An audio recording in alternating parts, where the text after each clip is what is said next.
will seize the crown and punch their ticket to SummerSlam for potentially the World Heavyweight or the Undisputed WWE Championship or either of the Women's Championships if both are still in play. As we bring forward this brief last preview night of Night of Champions on this episode of City Predicting. Welcome everybody into the discussion. Let's freaking go from the States before we head over virtually to Saudi Arabia. As this is City Predicting, episode number 176. Hello, everybody, and welcome back here once again to City Predicting. You know what this is? From the Simple Man, the Simple Brand, the voice for Grateful for Professional Wrestling. Damn it. And my name is Noel Foster. So thank y'all for tuning in, whether live or on demand. Please like, subscribe, comment, and tell a friend. And if you want to dictate the conversation, super chat or PayPal or Patch, simple as that. And also, just a heads up, of course, your predictions matter too as you speak them in the chat. I will, of course, put them up on screen. Stay topical as always, folks. And again, you can get your predictions still in. They will be due noon Eastern Standard Time, literally 12 hours and 29 minutes from now. So if you haven't gotten them already, you still got time. And then stay tuned for our coverage of the studios and particularly breakdown after the weekend concludes. And shout out to the 25 of you that put in your predictions so far, included but not limited to Big and Underscore Space, best name ever.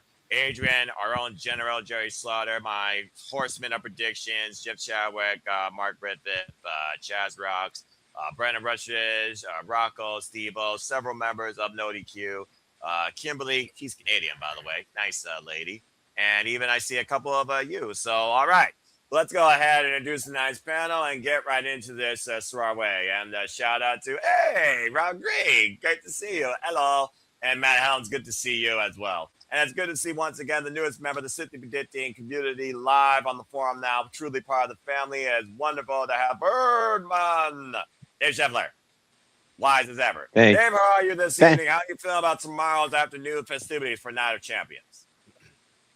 Yeah, it's some good matches. Just I think the idea is hopefully we see some angles that lead us to SummerSlam a little bit, and it could be a good match. It could be a good show. It could be mediocre. I'll look forward to watching it and appreciate you having me. Seems like we just did this. You would be pretty accurate, although it's still within 24 hours, beyond 24 hours that we did last do this, but you're also right. That being said, appreciate you always. I appreciate the outlook, and I definitely agree on those simple takes. That being said, one half of the MVPs, the VIPs, the most contributing members of the Civil Studios community. Of course, talking about the Dominguez. Emmanuel, how are you this afternoon where you stand on the West Coast? How you feeling about Night of Champions? Like before we got on, I was telling I was about to name it WWE Night of Not So Championships. Because there's a once upon a time, WWE used to put every title on the line. No kidding. Every title was on the line. Now we barely get even every title on the line. What's up with that, WWE? They're talking about a dead concept, just like as her in predictions. If you haven't seen it, watch yesterday's predictions. Yeah, not wrong with consistency. Do the picks, but nevertheless, it's an okay card. I have some complaints of my own about this card.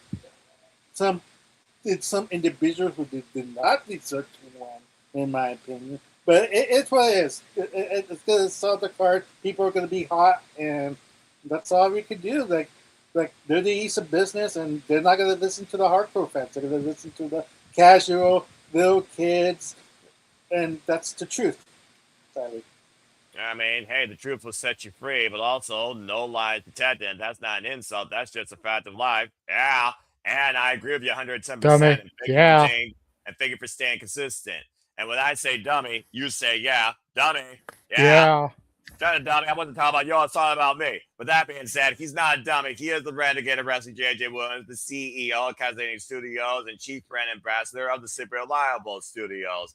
That being said, JJ, good to see you once again. How are you feeling about WWE Night Champions, my friend?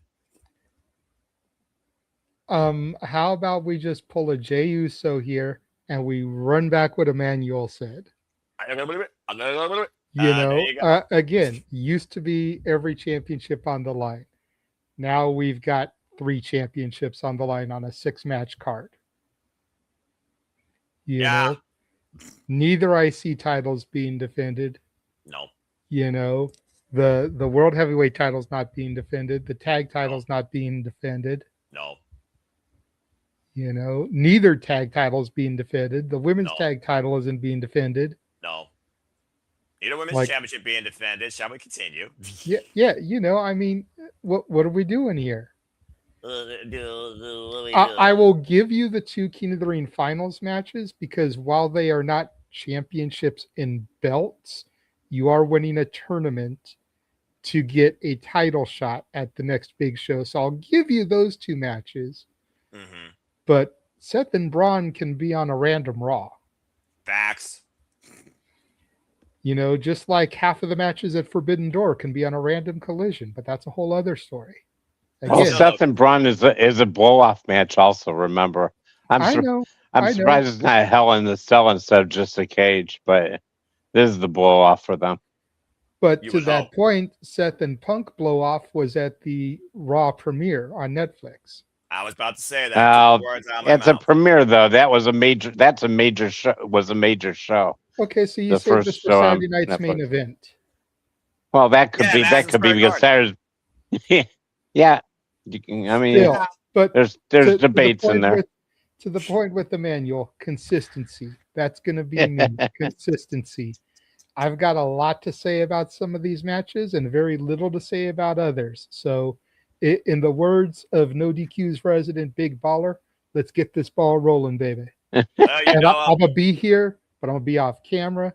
You're going to have to look at me in the lovely Thea Hale while I get down on my dinner. And you know what? I don't blame you. Enjoy those videos because they're going to be more red hot than the action on this card per se. Yeah. Based on what we're discussing. And that's not an insult. That's just a fact of life. Let me talk to it. No, we're not going there. But that being said, again, thank you, JJ. And again, I definitely agree with the sentiment, but it is what it is. To those that do believe this is going to be held in a higher echelon as a whole, I hope your expectations are met and surpassed. To me, mid. But without further ado, to the community, wrestling fans, enthusiasts, hardcore casuals, the Orange Cast, these with a level of whatever. Let's get right into it. Again, this is WWE Night of Champions in Saudi Arabia. It will be 1 p.m. Eastern Standard Time exclusively on ESPN Unlimited with the first hour on ESPN. We will be coming here at the CB Labo Studios. They do have a 2-hour kickoff show. Fuck that noise. We're not doing that shit. Okay, so let's go ahead and get right into this. And to JJ's point, we got 6 matches here. 2 matches that mean absolute importance towards SummerSlam as they have World Championship implications and the Undisputed WWE Championship and the rest. So let's go ahead and kick things off with I think should be might as well the opener because why are we running this back? I mean, you really got nothing else. It's the United States, not the Intercontinental. Who's the Intercontinental champions again? So Ruka, that would make sense. The other champion, Penta. Yeah, Penta almost forgot he was champion because that's how much it's like, whoop. But that being said, screw the idea of defending something that's supposed to be intercontinental on an intercontinental PLE. But nonetheless, it is what it is. As we approach the 250th anniversary of America, let's go ahead and talk about the red, white, and blue for the men and the women. I almost feel like we could go back to back on both of these. So fuck it. Maybe I'll wrap them up into one package. But fuck it. Let's do it. TV time kicks things off, and it wins probably if it kicks things off live. Or maybe it's the top of the hour. They seem to do the women at the top of the hour. But I'm going to give the newlywed his credit where credit's due because he absolutely deserves it. Good on you, Trick Willie. Let's talk about the Women's United States Championship match to kick things off. And yes, Tiffany Stratton defends the gold against Jade Cargill. This will be Tiffany and Jade 3 or 4. I don't know. I lost count. She's the new Nia Jax. Anyway, Jade Cargill, Tiffany Stratton, their beef goes all the way back to last year's SummerSlam when Tiffany Stratton was, of course, the former WWE Women's champion. And, of course, due to injury, Jade beat her and had a lackluster run in the experiment film, much like Jey Uso. Now she's back in the mid-card where she might be the most comfortable going after the United States title because Lord help us if we use somebody like Chelsea Green or Julia or insert name here that's not Jade Cargill. But to Jade's credit, and again, I try to look at both things here, devil's advocate, but also the heavily aspect. They seem to work very well together, and this seems to be where Jade might be the most comfortable. So, bottom line, does Tiffany time run out, or does Timothy Stratton beat that bitch, and we move on with Timothy Stratton as the face of the U.S. before we officially salute and hopefully once again vote in our hot mess? Let's go around the horn and see what y'all think. Due to the nature of city predicting and the nature of this card and probably our levels of energy, everyone will say their piece on these matches if they choose. After one person set, of course, the ballot on the vote in what they believe in.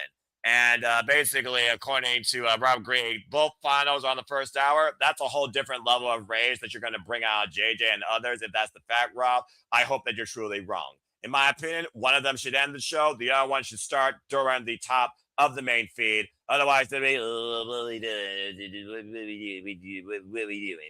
All right, that being said, let's go ahead and talk about the Women's United States Championship. We're just going to go around the horn and just see what people think. Emmanuel, your thoughts on Tiffany Stratton versus Jade Cargill. Do you have a brand new United States Women's Champion? Then we're going to go, because we got a smaller panel here, a little differently. We're going to go this way, and then me, and then move on. New champ or retainment? New champ, fortunately. Tiffany time has run its course. She needs a character change badly. The baby first run is done. Like, it's time for her to turn heel. If not, I'm not sure what we're doing here. I'm not feeling the TV time baby face run. Like, I'm not sure when it likes spark. Like, probably last pay-per-view at the most. I'm not sure what does pinpoint when I lost interest of her, but it is what it is. Point home. Sorry, Yeah, saying. So yeah, just Jade has the momentum. Let her let's see what she does with this mid-card title, and run it from there. Because let's face back, Minchin and BFAB are mid-card talent. So, well, perfect fit for a mid-card championship to have a mid-card storyline. My fellow American, I must disagree with you on the stance that not every American earns the right to have a job opportunity freely, nor does an appeal mean that a job opportunity is given willingly. In my opinion, bitch don't need no belt. Thank you. That being said, coming out of the manhole covers of Saudi Arabia and interfering with the order is Charles Schultz, who still believes in Chase U, idiot. But that being said, welcome, Charles, to the City of Predicting. It's been a moment since we've seen you. How are you? First of all, how dare you disrespect Chase U? Always. Then, now, and forever. Hey, that's going to be fun. Oh, I'm sure it is, as I got both Chase U alumni next to me. That being said, since you just joined the fray from one Chase U plant to another, let's start with your predictions next. That being said, the ballot set to new champ. I think you're foolish. That being said, Charles, what do you think? Jade Cargill once again becomes the champion of something for no reason? Or does Tiffany Stratton continue to rock around the clock all the way into America's independence? New champion. Wow. Because let's be honest, I'm going to say it now, we're getting Jade and Charlotte for the women's U.S. title at SummerSlam. There you go. Interesting take. I mean, Flair and Cargill was one of those matches teased when he first arrived on the blue brand, so I guess that's one way you do it without involving either in the World Championship. Although, again, the biggest money match, Charlotte, Rhea, hindsight, just saying. We'll talk more about that when we get to the Queen of the Ring. JJ, as far as favoritism with your bitch, it is minor in a favor of 1 to 2. 68% goes with Tiffany Stratton, 32% go with Jade Cargill. And why this isn't the crown jewel, this jewel might as well be at your budget shelf at Walmart. So that being said, do you got Jade Cargill winning the United States Championship or Tiffany Stratton retaining? Tiffany Stratton, of course, has held this title for a short period since beating Julia out of nowhere, since the Julia Kiana James experiment fell. But now that Julia seems to have an individual personality and they're trying to bring forward her promo capability and her bilingual nature with her trifecta international background, there might be some hope for the beautiful madness yet. Although I'm waiting to see her and maybe the glamour, like Monroe, mix it up. But that's just something else that I'm just hoping that WWE feeds me to make me invested as a fan again. But highly unlikely and unlikely. Anyway, JJ, what you got to say regarding that bitch and Tippy Time? Two women that you heavily support and know very well. First of all, I'm offended you didn't come to me first, knowing that I am the only person here who has ever truly supported Jade Cargill. And sometimes I like to change the narrative. You know, I even stopped eating and came on camera because I figured you were going to throw to me first. Wow. And then I had to sit here, let my food get cold while not one, but two other people spoke, Noah. All right. Note to self, next time Jade's on the graphic. Shame on you. All right. So that now being we know. said, Jade being the JJ gem. Continue. To Rob's point here, I agree Charlotte and Jade doesn't need the title, but it's going to have the title. Because if there's one thing Charlotte is greedy about, it's championships. Now, traditionally, she wants to be in the world title picture. Correct. But Becky has one up on her because Becky has been IC champion. Becky just needs the US title to be Grand Slam champion. Again. Now that we actually have defined mid-card titles, like a true Grand Slam champion is supposed to win, Charlotte is going to need to get a hold of the US title, a championship that her daddy held back in WCW,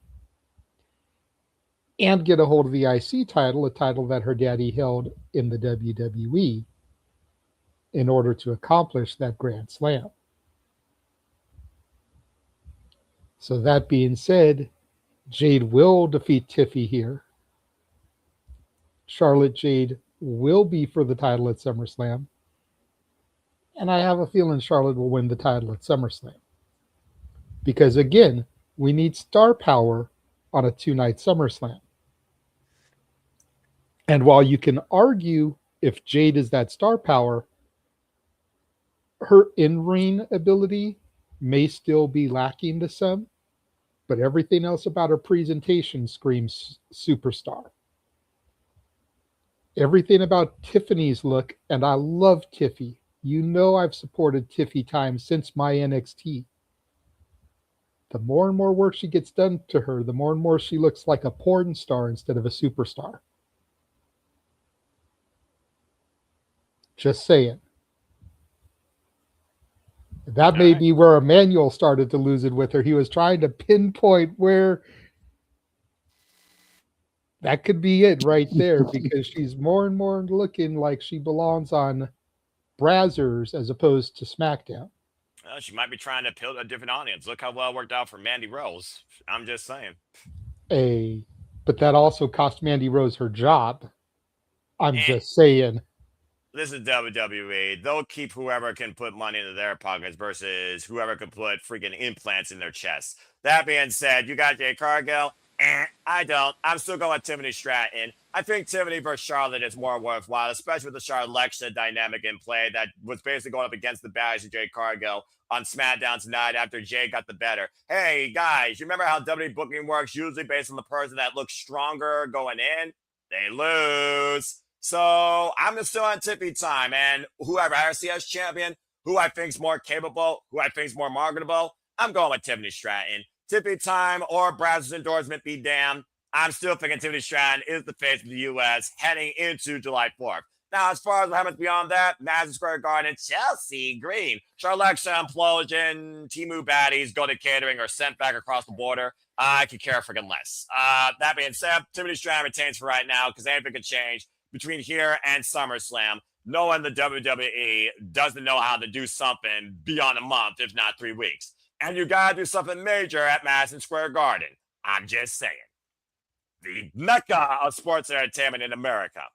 Tiffany Stratton for the win. Someone has to be different. Hell, someone has to make this thing seem somewhat interesting. All right. I believe that leaves Emmanuel to finish well, you're not married. I'm sorry. You can tell how tired I am. Hey, thank you very much. Dave, you're the last one, Birdman. It's one Tiffany. It is three Jade Cargills. And looks like the audience is mostly going with Tiffany. Where do you stand with this? Well, No, you took the words out of my mouth because I had Jade until SmackDown tonight. When I watched SmackDown, I said, not only did Tiffany take a loss, Jade got a win, and then Jade stood tall over Tiffany. So I think Tiffany's holding on to it. I don't think Charlotte and Jade need the title for SummerSlam, and because I think, as far as she thinks, whether her dad held it or not, I think she wants the world title before any mid titles. So I think Tiffany's holding on to it, and you still see Jade and Charlotte at SummerSlam somehow. Yeah, and again, considering the fallout of the Queen of the Ring tournament with Liv Morgan and Charlotte Flair and all this other miscellaneous player nonsense, she's bigger than this. She's the queen after all. And I feel like they're going to definitely need, if Rhea is taking a hiatus, major world championship capable caliber opponents in that picture. Just saying. Definitely. All right. And that being said, go get a Panda Express endorsement, Mia Yim and freaking BFAB. Anyway, moving on. All right, well, that was simple. Seriously, I feel like this was truly simple here for the night. And thank you, Rob. Muchas gracias. Appreciate you in all languages that I could say thank you. All right. Manuel, shut up. That is a ballot that's never going to reach the voting pool that no one's ever going to vote into. All right. That being said, Charles, doing the freaking finger gesture or doing a Richard Nixon. I am not a crook. Anyway, let's go ahead and move on from there. Charles might be a crook. I don't know. I don't know what he does by night versus day, but let's see what he absolutely buys into besides Chase University that's dead. Charles, you kick things off next. Let's talk about Trick Willie versus Absolute Ricky Saints. A match with all the charisma, but technically speaking, this is heel versus heel, but considering we got a newlywed and a man with a charisma that could rival Dwayne The Rock Johnson with his own presentation, maybe he is the exo de facto babyface. But yes, folks, we go from the Women's United States Championship match to the Men's United States Championship match. As Trick Williams has been whooping that trick without a gingerbread man chasing him or him chasing him, basically since winning this title at WrestleMania. Absolute Ricky Saints got the proverbial golden shovel as soon as he arrived and got ousted out of any form for the undisputed WWE Championship picture we'll talk about here as our opener after the King of the Ring. Well, actually, no, we'll do this as the opener because it's a damn title. And now we have Ricky Saints, who beat Carmelo Hayes. Yes, you heard me right. Ricky Saints beat Carmelo Hayes to earn this opportunity. And now we find these two men going one-on-one. Subtle exchange of words on SmackDown here. Both men with all the pompous and confidence in the world to hold on to this belt and who rightfully should be the face of the U.S. And now we have at least a new program and a first-time matchup on SmackDown. What a crazy-ass concept. For a mid-card championship. Really, Emmanuel? So that being said, Charles, what do you think happens here? Do we absolutely get a brand new WWE United States champion for the men? Or do we whoop that trick with the newlywed still holding the United States Championship? What do you think? Trick is holding the title. He's keeping the belt. And then we're going to see Mello and Trick probably at SummerSlam. That's all. You just want to see Trick Mello game. Just call it what it is. Yes. That is all. Also, right. Manuel, good job. Oh, my gosh. The bloody hell. Freaking that's better than the lemon pepper steppers versus the Azure Avatar. I'm just saying. All right. Well, let's go ahead and see what happens here. For those that are wondering what happened on SmackDown, Ricky Saints took a cheap shot against Little Yachty after being called the Peanut Gallery. After Ricky Saints made sure that he was the one that got the last word or the last shot in. As again, the revolution will be televised. Okay, so Charles has set the ballot for Trick Willie. Whoop that trick. The face of the U.S. still Trick Willie, or Barack Obama with hair and sunglasses. Let's go around the horn and see what the rest of you all think. Let's go to Dave this time. Dave, what do you think? Does Trick Williams still hold on to the United States Championship? He's been holding it on now for about 2 months and a week or so. Or do we get some surprise upset here and Ricky Saints actually surprises us? Or does Little Yachty use something different besides a candy cane stick and a $1 bill to cost Ricky Saints this chance? What do you think happens? I think definitely Trick's winning. I don't even know if he needs Little Yachty this time for this one. I think it's too early for Ricky Saints to win a title at this point. And Trick's going over. He's going to be in SummerSlam as one of the championship matches. Yeah, actually going into one of the big four as the champion for one of the biggest whoop that tricks of the year. With all the bass, all the bit bass. All right. Well, that being said, I'm surprised if Emmanuel plays the Emmanuel card because not to play any pressure on you, bruv. It's 100% unanimous in the entire City Predicting community poll on the forum so far. The 25 people that have submitted. So, are you going to be that one oddball player to change the narrative, or are we all riding right now alongside Trick Willie? Wow. Good for the no DQ universe. The 25 people voting the right choice. The Trick really is to retain this title. That's all I have to say. Like it's pretty obvious he's gonna retain. It'll be an idiotic mentality. Why will you give it to Ricky Saints when he has no momentum at all? Kind of sad to point that out. But it is what it is. Like I'm not sure that the casuals do see NXT. We know people do see NXT, but it is what it is. Trick Williams for the win. Like there's no reason to change the title. I feel like that's going to be a lot of the chat for this simple PLE tonight. All right, fair enough. Yeah, I completely agree. We're going to whoop that Trick all the way into SummerSlam. And as much as I want to see Trick Mello game, I can see them really riding out this program with Ricky Saints as long as he rolled out on the NXT North American Championship of all Eagle, Ethan Page. And that might be literally our mid-card rivalry since Trick Williams is not doing the Open Challenge, which I guess you could say is a nice change of pace because at least it means that you might have a focus point to build a star with this title. Is Ricky Saints the next one, though, or is him the one to come forward who already built this title up? And where the fuck is Ilya Dragunov?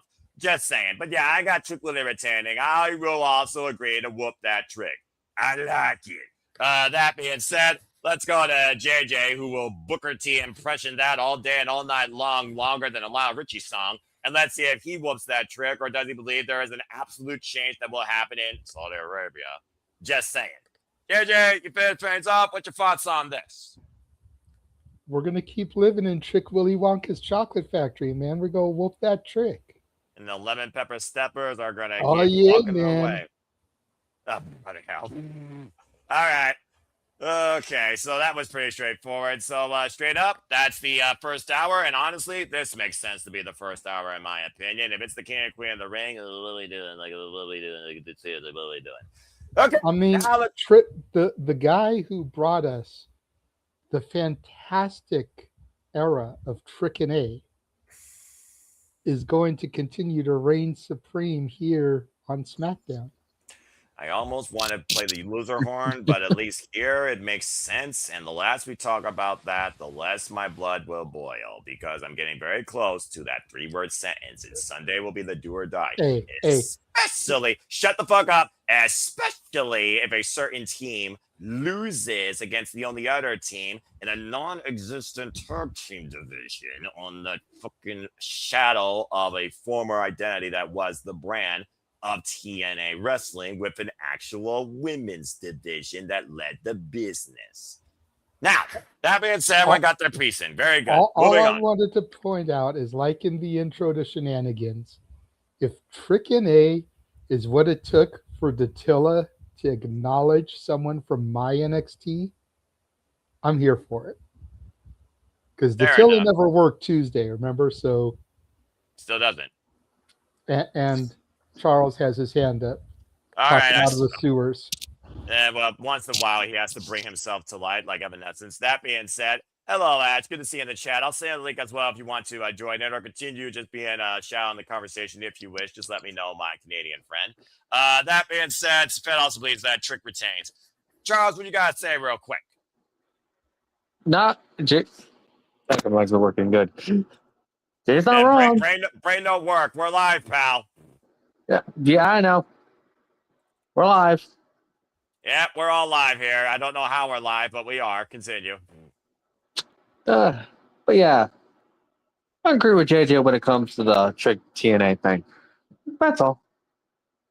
Okay. So he's just Thank you, riding. Charles, and take another sip of your moon mist. I wish I had that right now, but I don't. Sometimes I really wonder, should I get the hard stuff for Mountain Dew? But anyway, moving on. All right, well, moving Nice on man. up from there. Well done, gentlemen. Let's go ahead and continue now into the actual importance of this card, shall we? Because why it is called Night of Champions, it is not about championships. It is about championship opportunities. And they all culminate through the King and Queen of the Ring tournaments. And since we had a mighty queen of the SR Studios family arrive in the chat, she will kick things off for the Queen of the Ring matchup. Listen to her or watch this, Crimea River, or do you believe in the Jesus of the sky? Let's talk about this year's Queen of the Ring finals. Folks, that's not photocopy. Do not let your eyes deceive you. That is indeed the Raw WWE Women's World Heavyweight Champion, Liv Morgan, of the Judgment Day, defending her freaking challenger's chance to challenge for a championship. The Genius of the Sky, former Raw superstar Io Sky. So yes, Io Sky and Liv Morgan, they both qualified through their fatal four-way openers, and of course Liv Morgan beat Raquel Rodriguez in the semifinals, while Liv Morgan did beat the Queen, Charlotte Flair.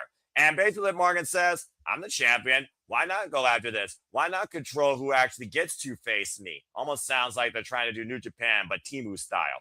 That being said, Liv Morgan's really trying to control whoever will challenge her for this title, even though the last time we saw her have a serious threat to her championship, it was Mommy Rhea Ripley, who is the current WWE Women's Champion, and Io Sky, who, might I add, is on Raw, but Rhea Ripley has never beaten her. A lot of what ifs in the air right now when it comes to the WWE Women's Division, more than usual, but that's saying something, and honestly, that might be saying more of the same.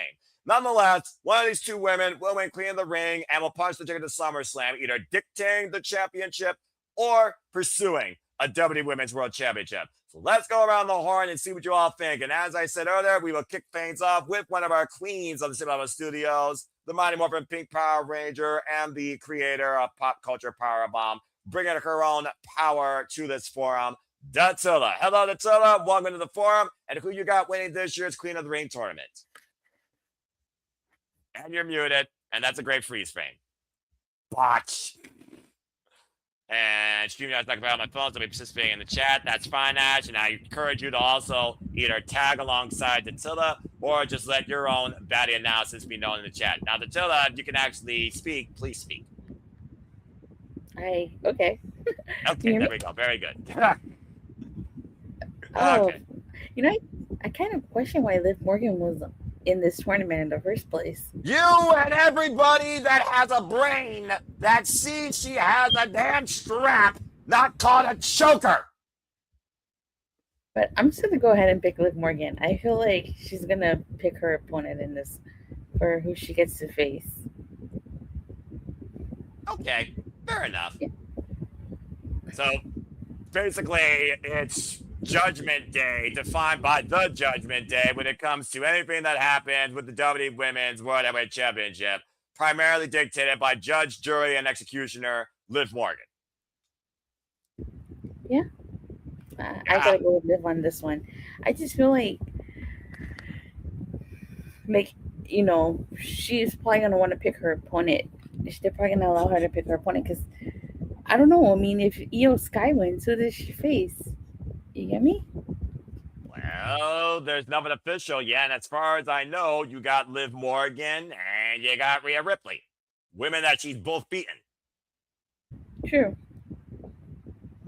Just saying. All right.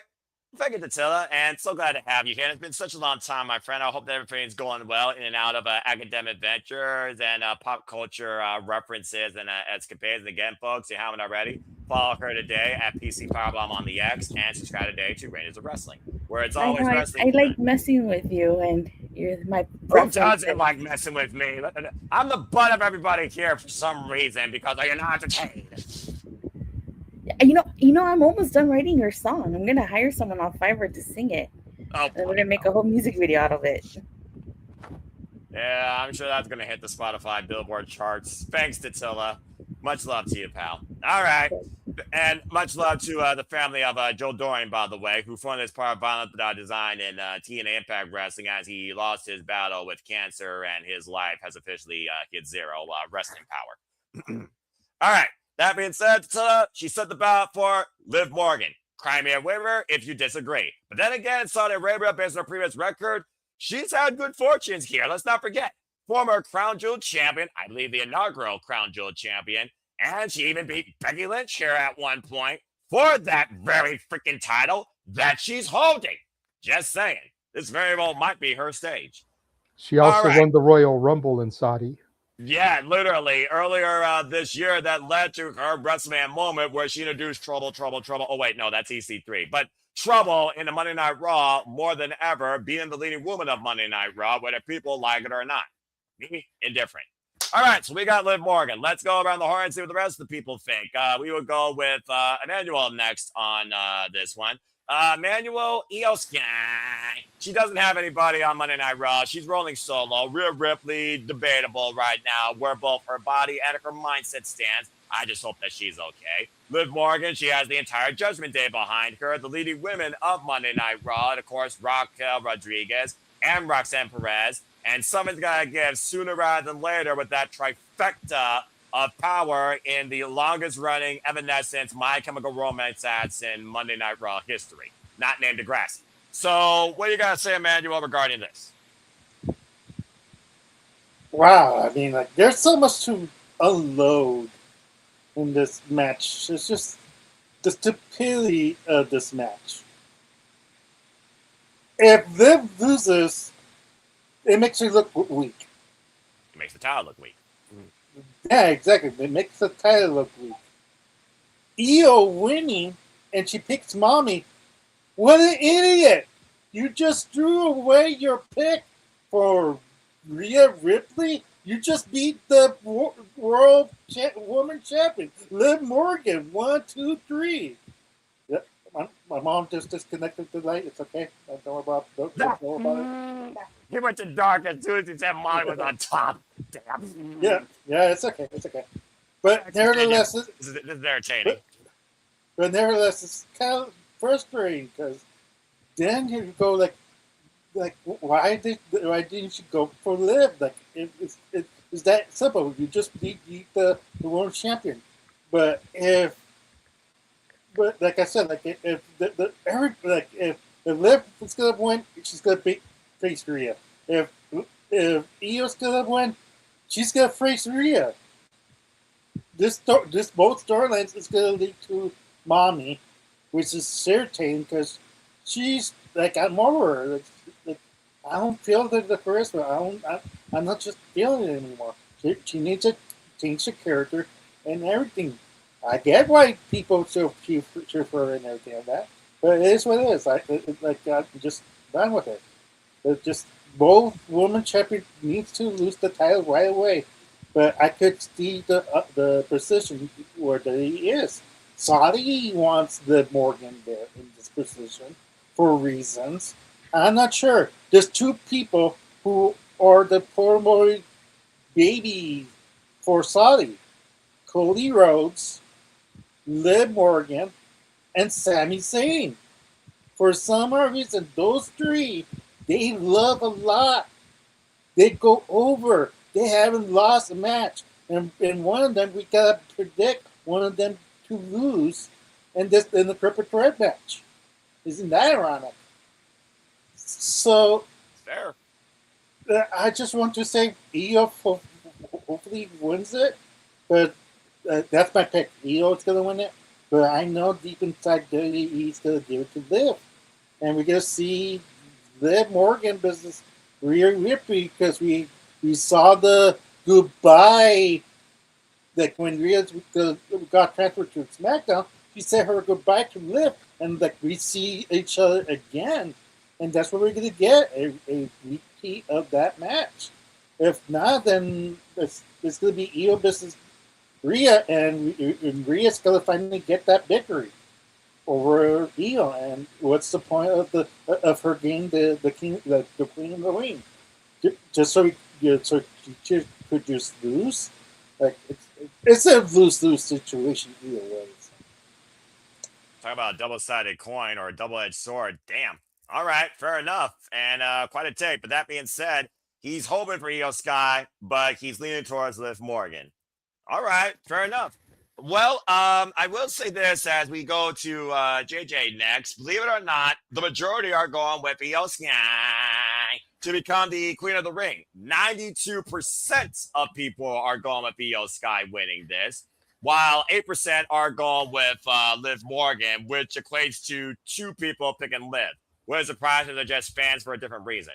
Oof.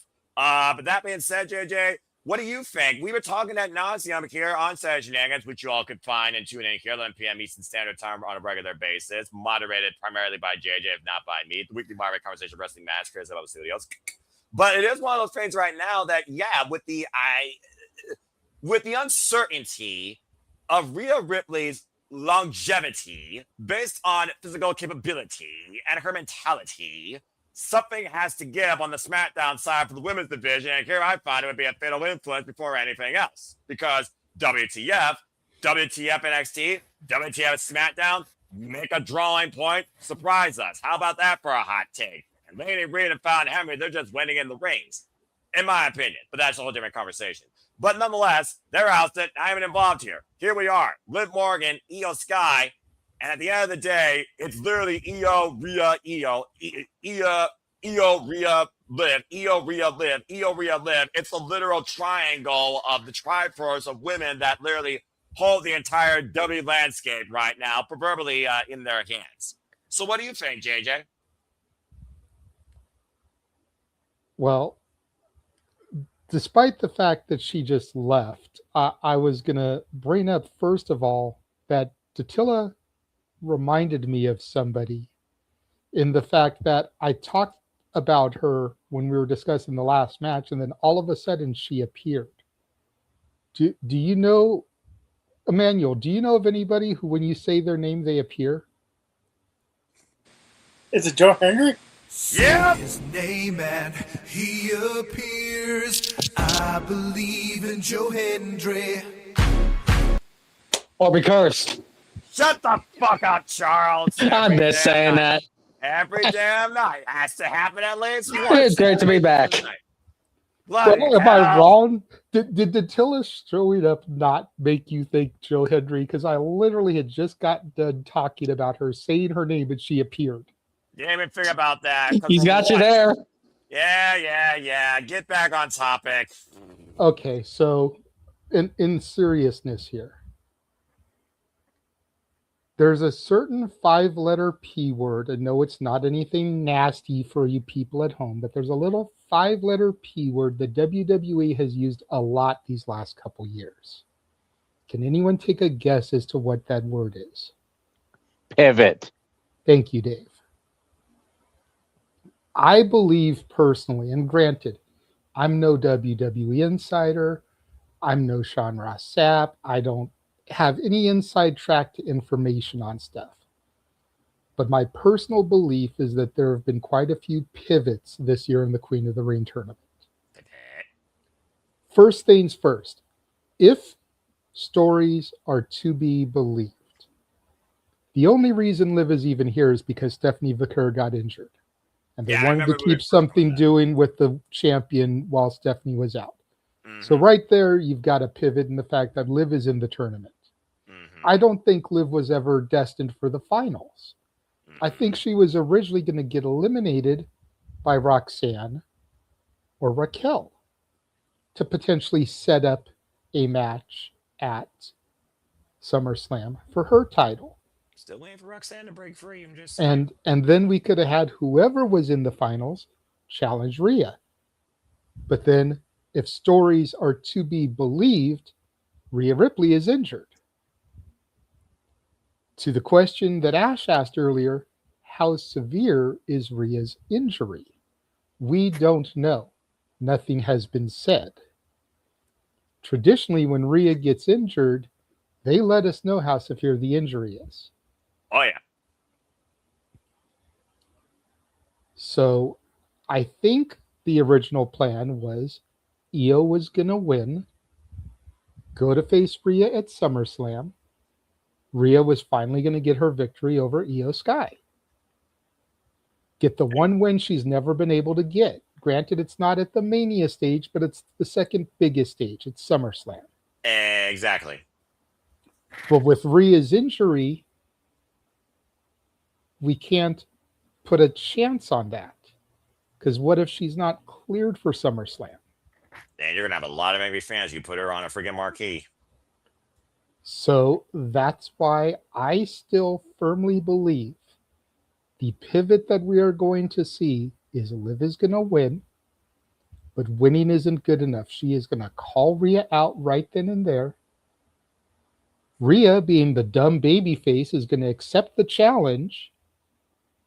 Oblivion, 1, 2, 3.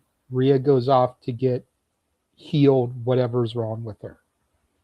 And we deal with Livy 2 belts for right now until we get a Money in the Bank briefcase and somebody can cash in to take a championship off of her. Maybe you have Liv pull double duty at SummerSlam, defend one belt each night. Liv is enough of a marquee draw that I think she could make up for the absence of Rhea Ripley, even though Rhea is the biggest women's star in WWE right now. Thank you. I think Liv is right on par with that. You know, number 2 or 3. So having Liv pull double duty, I think would make up for the loss of Rhea. And I think that she is a good enough performer that she can carry that burden on her back. And then you run into a real problem, because how do you boo someone that's able to work both nights and be successful? You run the risk of turning Liv babyface. Yeah. But there's enough people out there that I think really love Liv. So Liv Morgan is winning Queen of the Ring, adding another accolade to her Saudi championships. Damn. I'm sorry. I know you're an Io Sky shooter. Fuck that. I know you're an Io Shirai shooter, Noah. Okay? Liv Morgan is taking this, and I would not be surprised. I don't have money to belt. I'll tell you what. I will put down a free spin on the wheel to anyone who wants to take me when we do karaoke next. That Liv is going to walk out of Saudi tomorrow with both belts.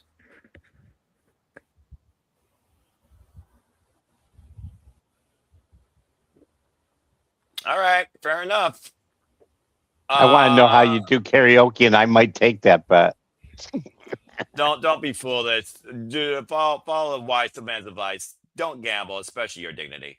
All right, thank you, Yeah, because JJ. every time Noah says something, he ends up putting his foot in his mouth and chewing on that leather. The last time I said several things, though, nothing's happened. So actually, the wins and losses record for me is much higher, as well as my prediction score against you, considering I lead Team No DQ. Hello, everybody. That being said, See, there's a scandal there. Aaron, I need you to check the book. The man who runs the prediction league is winning the league. I'm just saying, that's like Pete Rose betting on his own team. I'm just saying here. And I know only a couple people get that reference, but God damn it. Damn. Oh my God. You're just envious. I mean, shoot, whatever. And this is another reason why also sometimes JJ and I will never fully 100% agree because, I'm bringing Io Sky. At the end of the day, super chatty and PayPal are your friends. Shut it, Ash. That being said, nope, I'm still not agreeing with JJ. He's not influencing me. Fuck that. I don't need to see Liv 2 belts. Hell, SmackDown barely has any star power and any recognition as it is as their own, besides the fact that blue's a different color from red, and you don't need to watch PBS to know that. That being said, no. I think Io Sky needs to win because at the end of the day, if Stoudemire is still injured, Io Sky, if they're not going to do anything with Judgment Day Implosion, and Rhea Ripley right now got moved to Raw from Raw to SmackDown. I think Io Sky at this point, if there's nothing going on for on Raw, move it to SmackDown.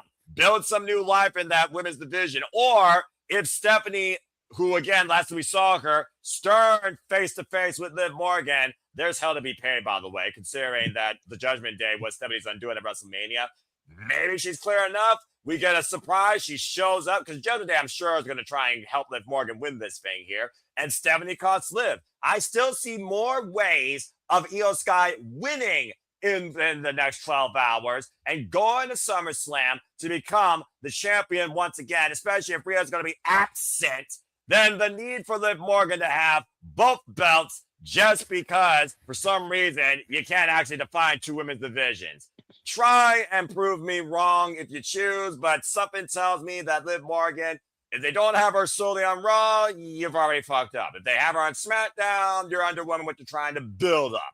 And I'm still holding out for Fatal Influence to be that Fatal Influence, and they targeted Mommy in the first place before that bitch interfered. Now she's at the back of the line, as she should be. In my opinion, Jessie Jane or somebody else in the blue brand needs to take the title off Mommy before her mortal enemy, Liv Morgan, does. Or Io Sky needs to move brands and take it off her more poetically if Rhea doesn't go heel here because she's going out on injury. There's only two ways I see SummerSlam going right now with the SmackDown Women's Championship. Rhea goes heel and holds on to it. Io Sky takes it off her and moves over to the blue brand with it. Liv Morgan, stay on Raw, and maybe finally Judgment Day implodes. Not holding my breath. But no, I don't see Liv Morgan winning. I think Io Sky gets it. Plus, it's just one of the things right now that Io Sky, nothing going for her. Liv Morgan doesn't need this. She's the face of Monday Night Raw. Call it what it is. And there's the teases of her and Roxanne Perez having a fallout. So she already has potentially Roxanne. And if Stephanie comes back, Stephanie already waiting for her and her championship that you can build to SummerSlam in long-term storytelling. There's your favorite words, by the way. That actually will build time into freaking August. Fuck Liv 2 belts. Io Sky for the win. All right. That being said, Dave, I see your hand. Well, you guys say real quick, and why don't you go ahead and say your thoughts? Then we'll do Charles last and move on. Well, I agree with you. I agree with everything you said except one thing, Noah. And JJ, I'm sorry, it's not happening. Io Sky's winning. They booked themselves in the corner here. Roxanne, it should have been Raquel should have won Queen of the Ring and turned around. I've said this several times.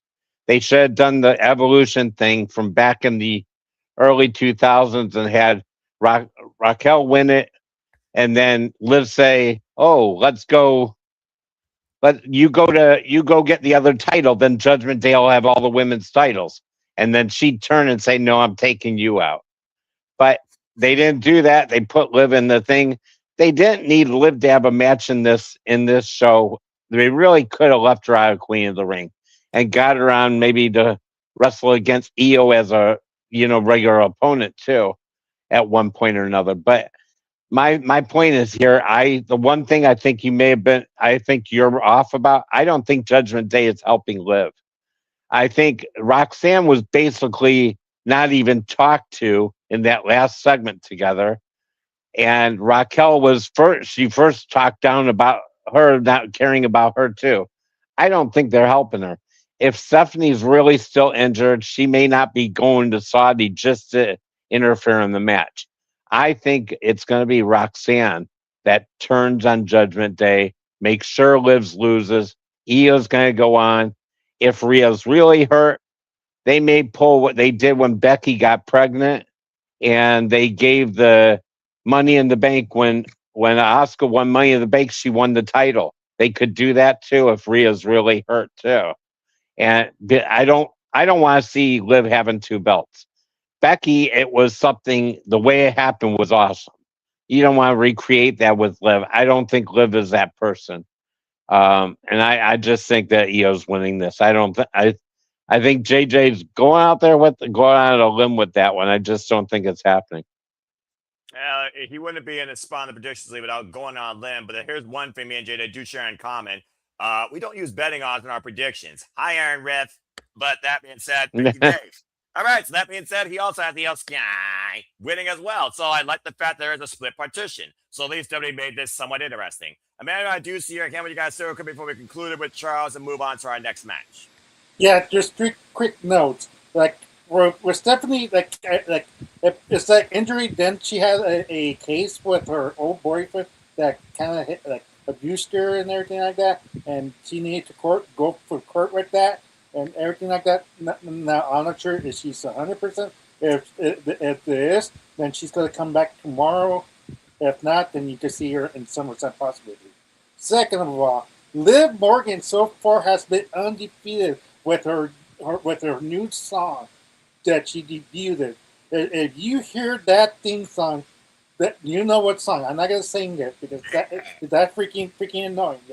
Yes, no, I agree. If she comes up with that song, she's gonna win it, and this and you it's over. There's no like. There's a reason why she's been playing it. The only times she's been losing it when they play her old music. And third of all, you could come back to me, but I have it at the top of my head. But let Charles finish. If I remember it, I'll tell you. Yeah, fair enough. But also, I'm going to just say this as my fellow statistician Papagino and I will particularly break down fun this event. Streaks are meant to be broken, and nothing lasts forever. Charles, go ahead. It's on you, man. What do you got to say regarding this? You guys, Queen of the Ring. It's been very split, as you've heard from the panel and Tatsula, who came in to just mess with me. And if that was the case, Tatsula, appreciate you. Also, dang you. One, to correct Emmanuel, Sami Zayn did lose in Saudi back at the Rumble. So people Yes, he have lost. Except for Cody. Botch. So that's number one. Number two, Queen Io's happening, and Io's going to face Liv again at SummerSlam. That's all I'm going to say on that. It's going to be Io versus Blank for a title at SummerSlam, period. That's going to be Liv, because I don't see they're going to move Io to SmackDown. Okay, fair enough. All right. Well, that being said, again, folks, that's our thoughts on Queen of the Ring. Pretty split across the ballot. Again, Io, I hope you win, but in a kind way, I'll just say good luck to both. I think one's far more deserving than the other. I think someone else should be in this spot versus the other, but we're going to leave that alone. All right. And Rhea, I hope that you are okay, sincerely. As I said, this business can break you physically and mentally. Don't underestimate or don't underappreciate what these people do for your entertainment value, even if it's less than a bucket of popcorn from Orville Wedenbacher at your local theater. All right.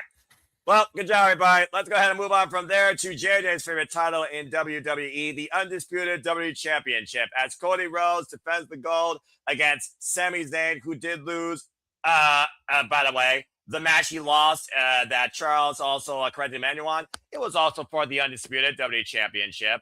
Literally earlier this year at the Royal Rumble against Drew McIntyre. Anyway, the Undisputed WWE Championship, Cody Rhodes, the American Nightmare, is defending the gold against Darling General Gunther and the biggest crybaby this year, Sami Zayn. All right, folks, straight up. And before I say anything further, wow, this really is a WWE predictions type thing. I'm getting interferences without advertisements, but she's yours, she's mine, she's our Canadian friend and the other queen, Ash. Hello, Ash. How are you this evening? Good to see you. Glad you joined in. You get to talk about one of your favorite competitors and one of your least favorite competitors since you just joined in the fray. So I'll let you speak first. As we talk about the Undisputed WWE Championship Triple Threat. So first off, how are you? And lend your thoughts towards this. As she figures out her sound. I'm doing very well. Of course, I happened to pop in this match. What a coincidence, huh?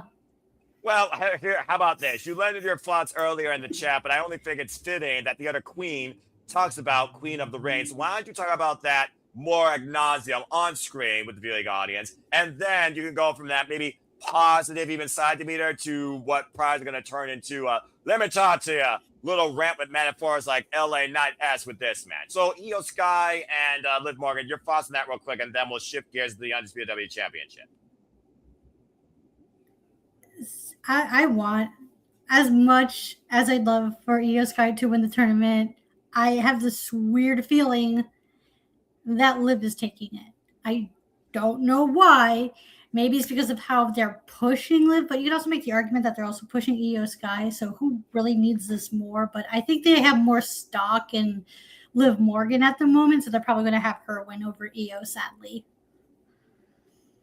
Okay. Well, that being said, let's see who you put more stock into winning. The Reign General, who has not held the Undisputed WWE Championship yet, and proverbially at Clash in Italy, was screwed through the referee out of position or not noticing the foot bringing kind of underneath the bottom rope. Typical trope where VAR, much like in a football game, should be run back on a controversial ref call. Just saying. And Sami Zayn. And Cody Rhodes, of course, who is Mr. WWE John Cena 2.0, Emmanuel's favorite WWE superstar of all time, who currently holds the undisputed WWE Championship after winning it back against Drew McIntyre on SmackDown, who, let's add, Drew McIntyre has been MIA since literally losing at WrestleMania. I'm just saying, say what you want, but guess what? That's the official graphic. Till WWE says otherwise, I'm calling it as I see it. But hey, who says that logic can't be right versus promotions? Then again, WWE does think the fans are stupid. That being said, Cody Rhodes is still QB1 and still holds the undisputed WWE Championship. We saw Sami Zayn basically cause both men, plead his case. Who really is the most dangerous? Does Sami Zayn get a Cinderella moment in Saudi Arabia this go around, or do we hold out for Saudi Mania next year? And at this point, is Saudi Mania for Sami Zayn really even a real possibility? I mean, let's be honest here right now. This year has been nothing but Sami losing, Sami losing, Sami losing, Sami losing, Sami complaining, Sami complaining, Sami complaining, Sami losing. Just saying. And Gunther, what are we doing with this guy? Like he did. What are we doing with this guy? So, Ash, your thoughts? I mean, keep in mind, triple threat. Chairman does not be involved in the decision. We saw Blackheart Leo Rush not pin the champion. He pinned Action Andretti, and AR Fox lost the Ring of Honor Television Championship. Hell of a match, by the way, on Global Wars. And we have seen countless times before on these international stages where titles have changed hands under multi-person situations.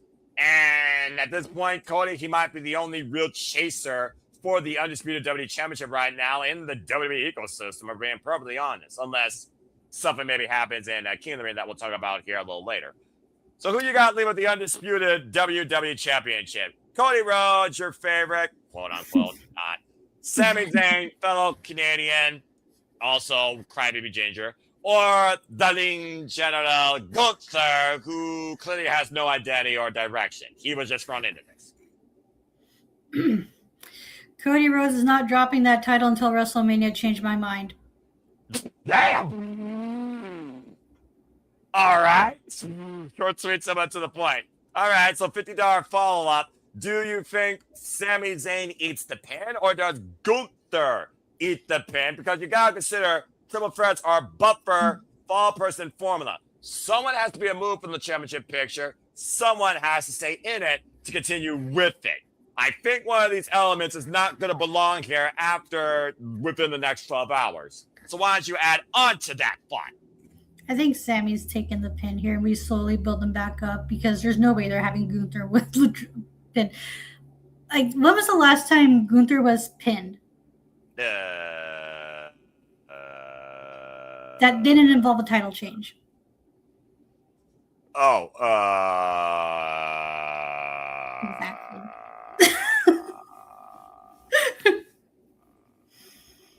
I got nothing. I honestly can't recall when Gunther was pinned in a non-title contest on the main roster. That's a great question. It hasn't happened yet, Noah, in WWE. I didn't think so. On the main roster, no. The last time he got officially pinned, to my knowledge, in a non-title match was a tag match in my NXT on NXT UK. Other than that, the only other matches he's lost were via submission when he lost the damn championship or pinned by Sami Zayn back at WrestleMania 40 for the Intercontinental Championship. I do remember that. Non-title, though, Ash, you're right. He's unblemished. But all right, so you got Sami Zayn wang back to catering, completely removed from the picture in Saudi Arabia, and Gunther and Cody ongoing. Removed for now. We can always build them back up because come Rumble season, let's all aboard the Zayn train. Where's Royal Rumble next year? I don't think they picked a city yet. Actually, correction.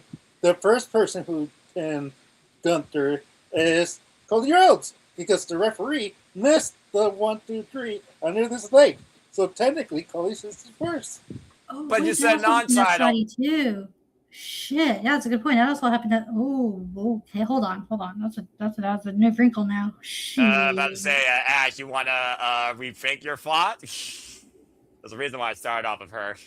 No, I'm sticking with it. The bagging convictions of Ash. It's All good. right. Stick with it, Ash. That's perfect. What you said was perfect. Look, she's The winning. inner She's, machinations of my mind are an enigma.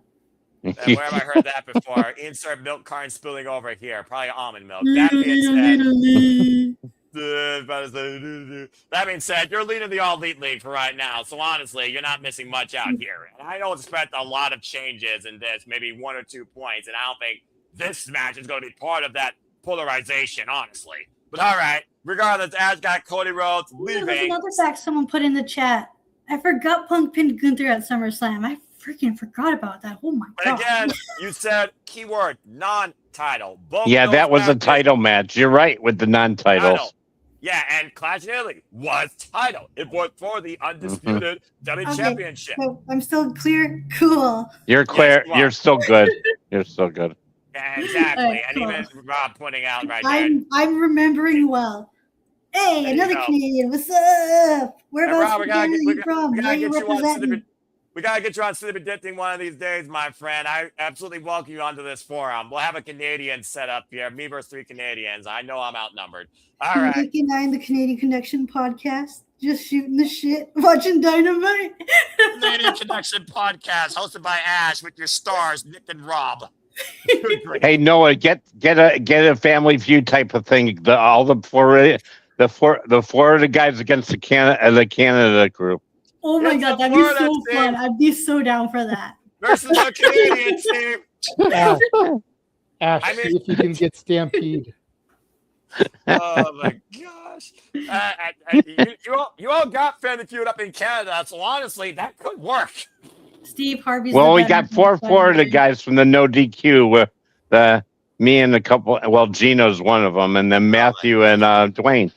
We got all four of us. Look, right now what we got here is a match game panel, and one of these people is 100% sober, but I don't know for how long, because right now he's dealing with blank. That being said, thank you, Ash, for picking Cody Rhodes. Good Lord Almighty. Oh my gosh. Oh, off the rails again. All right, thank you, Ash. Thank you, Rob, and Nick. You're an asshole. All right, let's go ahead. Hey, and leave move on Nick from there. alone. He hasn't done nothing wrong tonight. He Yeah, he just imposed brought Joe up a Hendry personal before. conversation. That's all. He imposed Joe Hendry before you and fracking Attila did. So yeah, he's asshole. All right. Yes, but I didn't do it when he put it in the comments. Yeah, but I knew it was coming because Attila or you were always going to make sure that a gimmick as old as time itself is going to continue here on Simply Predicting. The day the show is canceled is the day that gimmick dies, which is probably Yeah, going to be never. but just like Beauty and the Beast, it's a tale as old as time. I never saw that movie. And All right. gotta That's add cap. Stampede No, to your that's list. cap. You've seen that movie. No, when I was I'm watching sure that. little Ella has shown that to you. Stop No, capping. first off, my little Ella, she's a Moana fan, and she used to be a Frozen fan, no longer is. Thank Christ almighty. She's a Moana fan as of right now, and a hip hop dancing crew fan with her many talents and an artist. As far as me, it was Oliver and Company, Aristocats, Lion King 1, 1.5, and 2, and the Tarzan series and Toy Story. And that's all you're Hey, going to get as far as Lion me from King back in one the and day. a half is underrated. It is so That funny. I agree with. It is so funny. All right. And actually, Rob is just east of Toronto. So, Oh, there you cool. go. He's from the same place Nick is. Nice. Rob, if you want to Don't- be on for our main event, just let me know in the chat. And I'll be happy to send you the link. Noah, don't tell me that Simba did not wish upon the gods to kill Mufasa. He did. Changed my mind. Dare you? Yeah. Oh, my Lord. I love how we go from talking to night champions to Fuck Lion you King. on a wrestling forum. You freaking batty buffoons that believe in a false prophet identity. You love it, Noah. You No, love This it. portion of Simply Predicting is brought to you by Fago Firework. Oh, Get it my today at God. Dollar Store. Sorry. Exactly. See, my age group wasn't Simba and Mufasa. It was when what was it? Bambi's mother died. Oh, Ooh, yeah. No, with the fact that Disney has something I'm else. sorry, I got to join the group here. Mhm. Well, this was already fun. And I got nothing to say. Oh, you crazy ass. I like to see no. I like to see Noah get flustered. I'm sorry. We do this all the time, Dave. Welcome to the family, Yes, Dave. it's the Welcome to the normal family. around here. Welcome to the beautiful God. madness created by yours truly, Shadow Badass, everyone's favorite Canadian Someone has friend. to instigate the insanity, and tonight the award goes to our Canadian friend Ash. Congratulations. She's All daddy right. for a reason. Yeah, for life, young punk. All right, thank you, everybody. Let's get back to our scheduled program, and nothing else is probably going to be more entertaining than the 15 commercial breaks you're going to witness from Saudi Arabia. Yes, let's see how far we can go. Yeah, right. And speaking of which, we'll be right back after this commercial break, after these I messages understood from that our... reference. Never mind. Not doing that. I wouldn't do that. I don't know if Noah picked up on that. You ain't shit, JJ. Probably not. All right. That being said, I'm picking up the fact that Ash did go with Cody Rhodes, despite her thoughts about him still holding on to the Undisputed WWE Championship Jesus. all the way through Saudi Mania. Damn. Okay. And believe it or not, folks, she was the only one so far to give a prediction. But I'm just going to back her up on this and say, yeah, I agree. Cody's winning. Okay, moving on. Thank you, Ash. Let's get back to regular scheduled programming here. Bloody freaking hell. Wow, I don't know where to go from here. Let's go to Charles next here. Charles, let's see how batty you are if you agree with our Canadian friend Ash here. Does Cody Rhodes leave with the title? Is Sami Zayn removed from the picture? Or does Gunther somehow get removed from the picture and we escalate Cody Rhodes and Sami Zayn, who have had more backstage segments than I could count this calendar year? Cody's retaining. Let's be honest. He's keeping the title. Because I'm afraid of what we're going to get at SummerSlam with Cody. I am too. I agree with you 100% with that. Really? The moment after what happened to Feminis were set. I'll get to that later. I think somebody else is going to agree with my points then when we get to it. And sometimes that happens, and it's predicting where two people share a brain. Shout out to Walter Cruz, Sky the Rage of Wrestling, and JJ.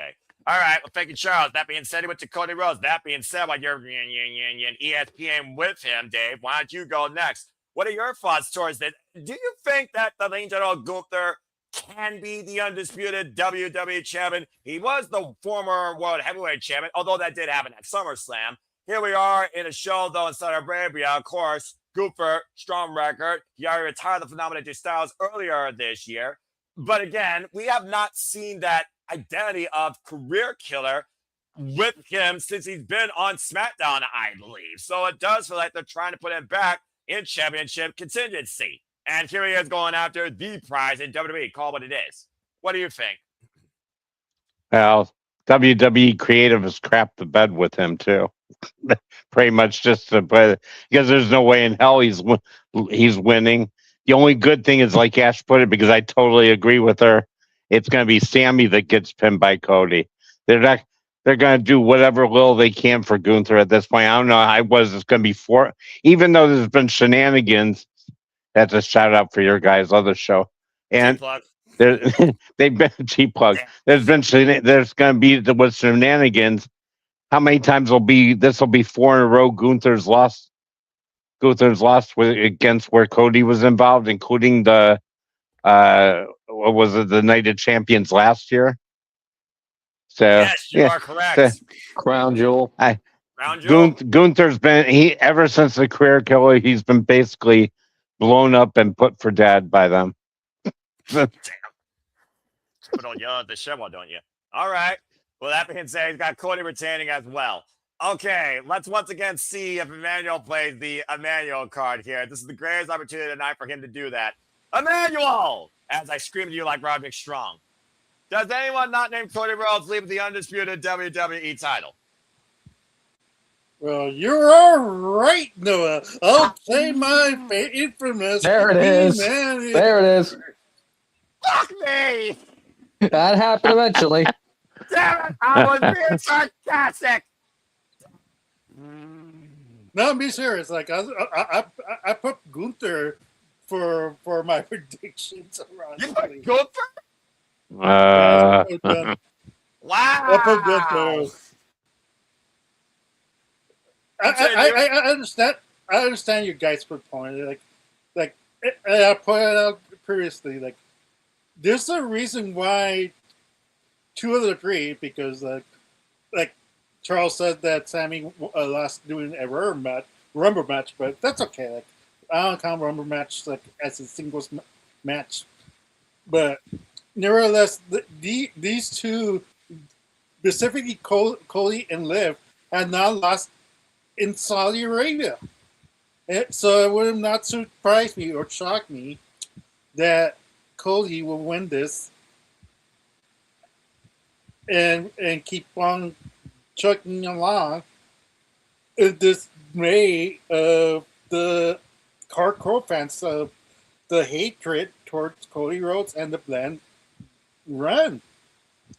I don't know what they're doing to be exactly, because I feel the same way. Like I don't see the appeal for Cody Rhodes, but yet you see the crowd still going Cody, Cody, and singing his song.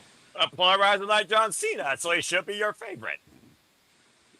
And that's probably the reason why I'm not feeling Cody Rhodes right now. Like for me, he needs to develop his character a little bit more. Like we need to have more finish the story, and they haven't done that. Like he already finished the story. What's next?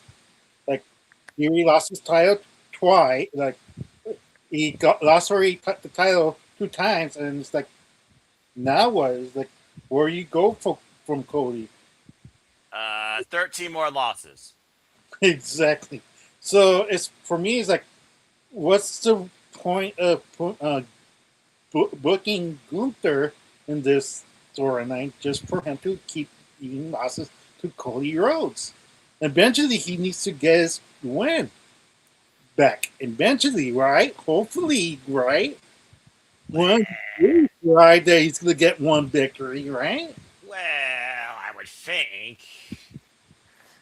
So eventually, he's gonna get his victory finally, and that's gonna be it.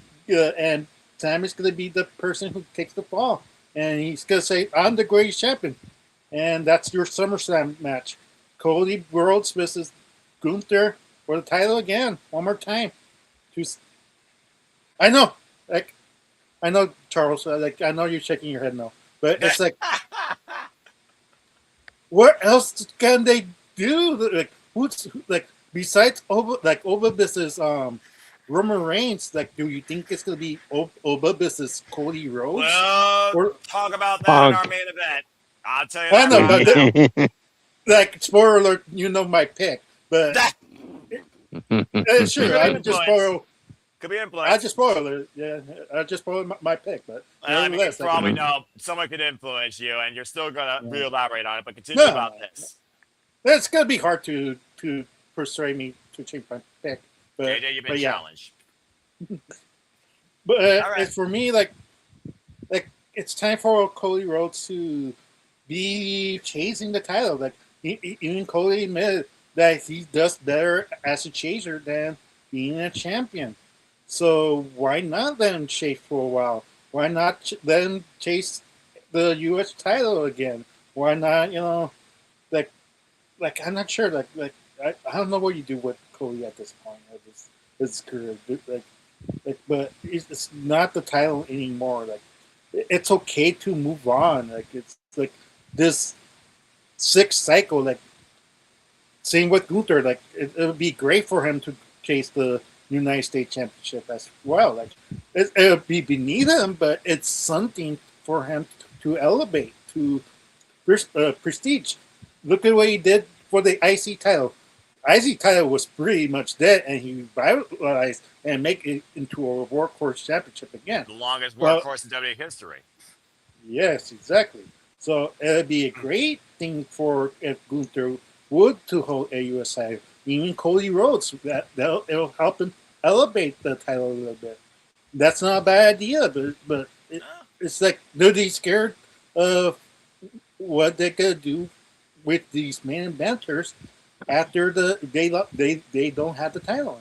It's a sad cycle, but eventually they have to realize it's okay that they chase for the mid-card title. It's okay for them to get losses, and it's okay to let let them progress. If people start to cheer somebody else naturally, let them cheer. Look at poor Chelsea Green. Chelsea Green could have been queen in this Queen Ring tournament in the finals. Anyway, exactly. But we're not talking about that. No. And also, we're kind of going on a long tangent about the mid-card value and the polarizing. The bottom line, though, you got Gunther leaving, the brand new undisputed WWE champion. Yep. Yes, I did. Wow. And I'm looking at the pie chart. Holy shit, he is the only one that picked Gunther. I was literally looking at the slither here. You're the one out of 27 so far that's submitted to pick the ring general. 3 other people pick Sami Zayn. The rest all pick Cody Rhodes. And to Rob's point, as I leave it to JJ, and the fact that we bring up all these names, Randy Orton, CM Punk, Gunther, there's a connection here, folks, with SummerSlam and the Undisputed WWE Championship in some variety with all 4 of those men that could be a fatal 4-way happening. It's almost like it's this guy and this guy and this guy, and there's Sami Zayn. Okay, Sami Zayn, you were literally here for a brief moment. All right, we're in Saudi Arabia. Give him a chance again. Lose. Back to catering. And again, John Cena, when he was United States champion, he restored that, brought the open challenge, brought so much opportunity. And honestly, Cody Rhodes, being Homelander, sounds like he just needs to have the United States Championship always around his waist. And honestly, him and Trick Willie would be an interesting program. Him and Ilya Dragunov would be an interesting program. Or Ilya Dragunov finally going after Gunther again, like in SUK. Maybe become the undisputed WWE champion since he's also been MIA. I like the fact that at least in the mad world of Emmanuel, there's actual change maybe for 2 titles on SmackDown, despite the name power and recognition. Plus, JJ, the last time we saw CM Punk was the Raw to WrestleMania. What did he say in his humble way after losing everything but having everything he ever dreamed of? You never know when a championship opportunity might just fall in your lap or shoot your way. And who is he doing that face-to-face with and looking down towards? Oh, that's right. Cody Rhodes and the undisputed WWE Championship. Foreshadowing, despite the fact they never faced each other one-on-one, but teased it at multiple Royal Rumbles. In their pursuit of the title. Just saying. And again, CM Punk beat Gunther last year and had his 5 minutes of glory. But he beat Gunther for the World Heavyweight title, so he knows how to win the big one at SummerSlam. He has yet to hold the Undisputed WWE Championship. I'm just saying, that's about the only thing CM Punk's career has left, in my opinion, that he needs to do. But neither here nor there, and no return of the Viper out of nowhere right now being a consideration. We're looking at Gunther and Cody and Sami Zayn. So, JJ, you wrap this one up. What do you got to say regarding the Undisputed WWE Championship Triple Threat? Who you got leaving with the title? Well, I'm glad that Rob in the commentary and you just a moment ago brought up CM Punk. Noah, what day is it where you are right now? Because it's past midnight. It is June 27th. It is Saturday, of course. Do you remember what happened 15 years ago today? Let's see. 15 years ago, Dan, June 27th was the... Oh, fuck. Infamous CM Punk pipe bomb. Which, for those of you that are new to the channel, I was there for. Lucky, damn it, lucky. Also, oh, fuck. Well, I think we know what's happening at SummerSlam. Continue, So, JJ. Emmanuel isn't the only one. Damn it. Except I've actually got Sami Zayn. What? And I know that seems crazy, but that's why it's an Emmanuel card prediction. This is accurate. But I love the fact that all 3 men got predicted in this match. I didn't think that was fucking going to happen. I thought it was only going to be 2 of them. Let's The one not that predicted Cooper forget. surprised me. Let's not forget that before we get to SummerSlam, we have Saturday night's main event at Madison Square Garden. That is fair. There's no reason Sami can't drop the title at Saturday night's main event. In order to give those Saudi fans that moment of Sammy winning. And what's going to push Sammy even further over the edge? Capturing the title and losing it quickly. Now he wants it again. He wants it bad. He wants it worse than he wanted the first time. You're a crack fiend. The first hit is free. The next one you got to pay for. And he's going to have to pay dearly, probably entering the Rumble at number 1 in order to overcome 29 others to get back to WrestleMania in Saudi. All right. I've actually got Sami Zayn here. Whether it's CM Punk that costs Cody, because let's be real, Punk and Cody don't need no title. Accurate. And then you can get potentially the Yeet Man and Sammy, assuming Sammy doesn't lose the belt at Saturday night's main event.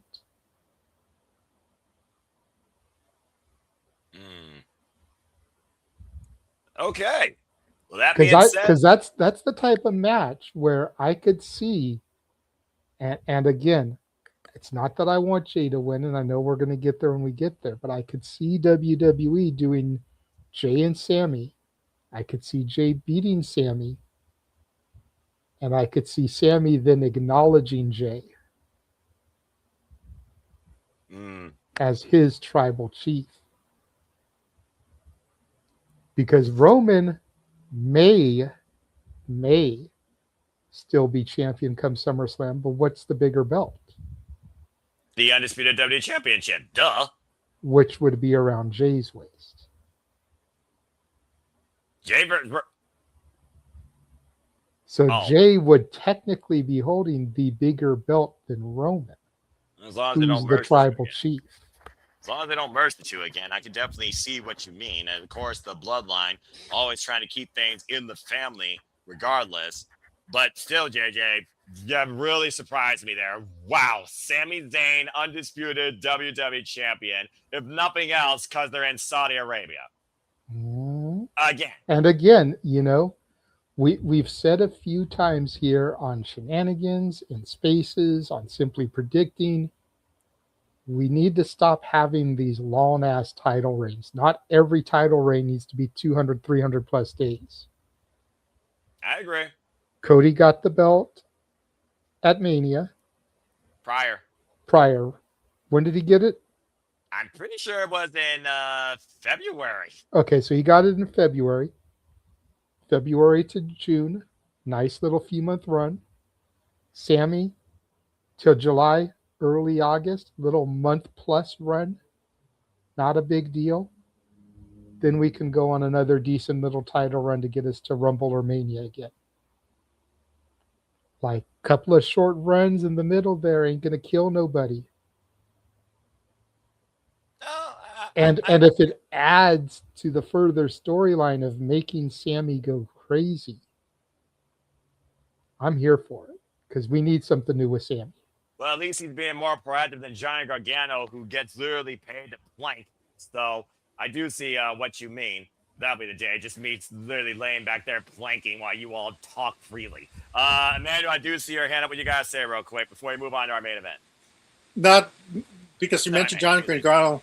Yeah, when you mentioned Johnny Gargano, someone pointed out that it'd be funny if Danhausen shocked Johnny Gargano and he goes back to NXT Johnny Wrestling. It would be funny as well if Danhausen shocks Dominic Mysterio.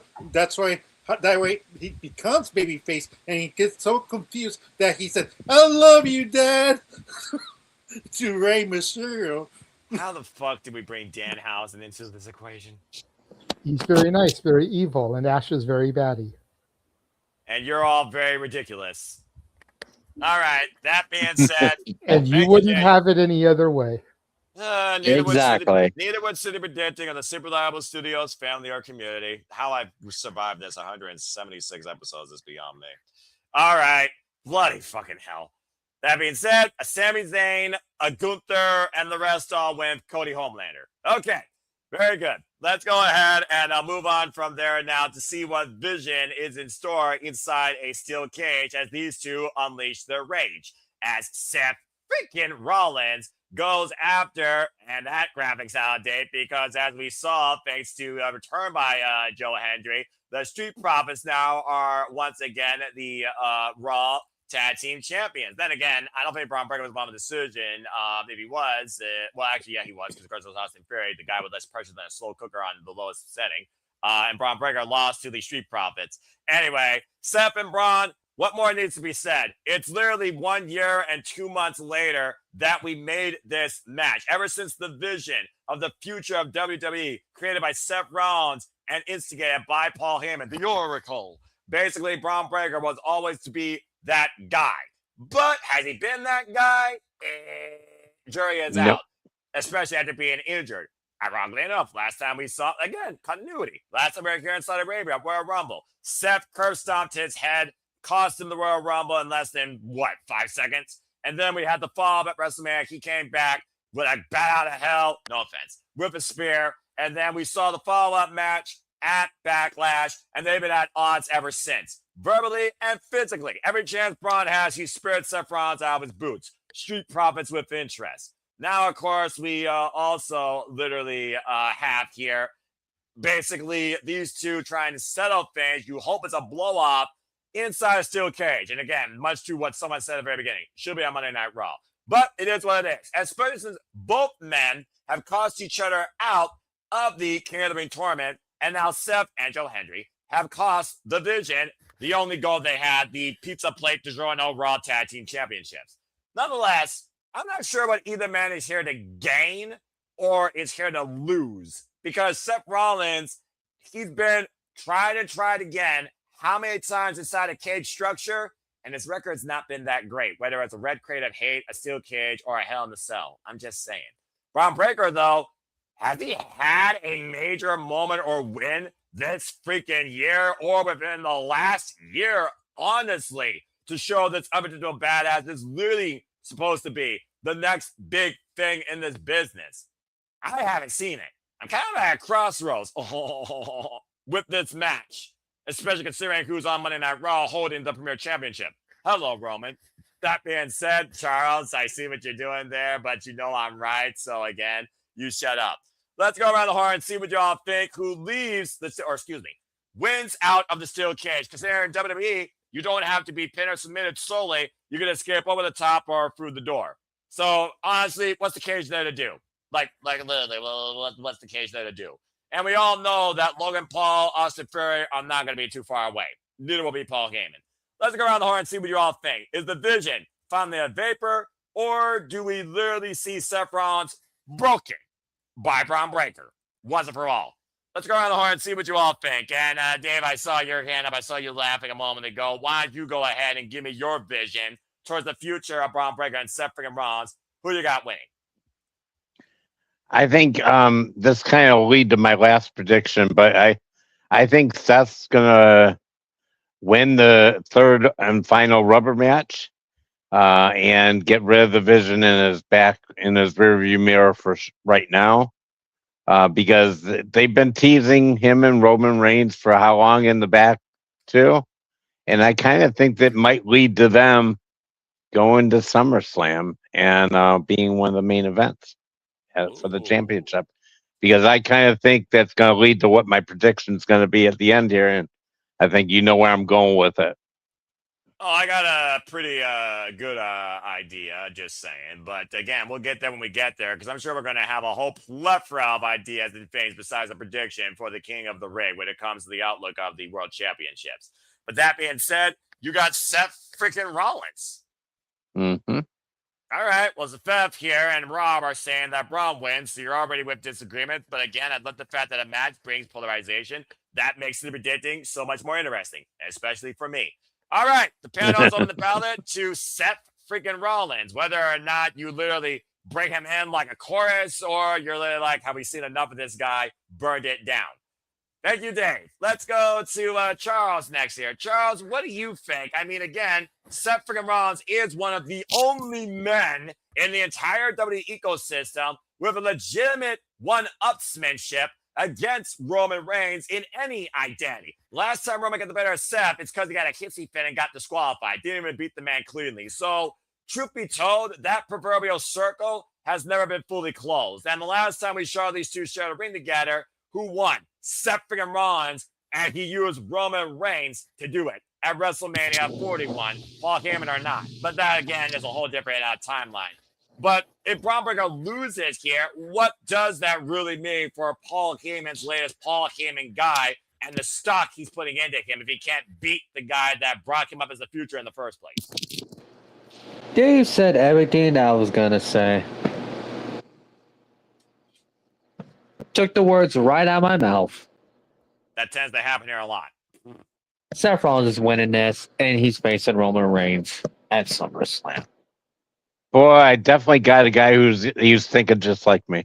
So I like Walter that. and JJ sharing a brain, and Dave and Charles sharing a brain. Got it. Ash and I There we go. only share brains sometimes on Japan AEW.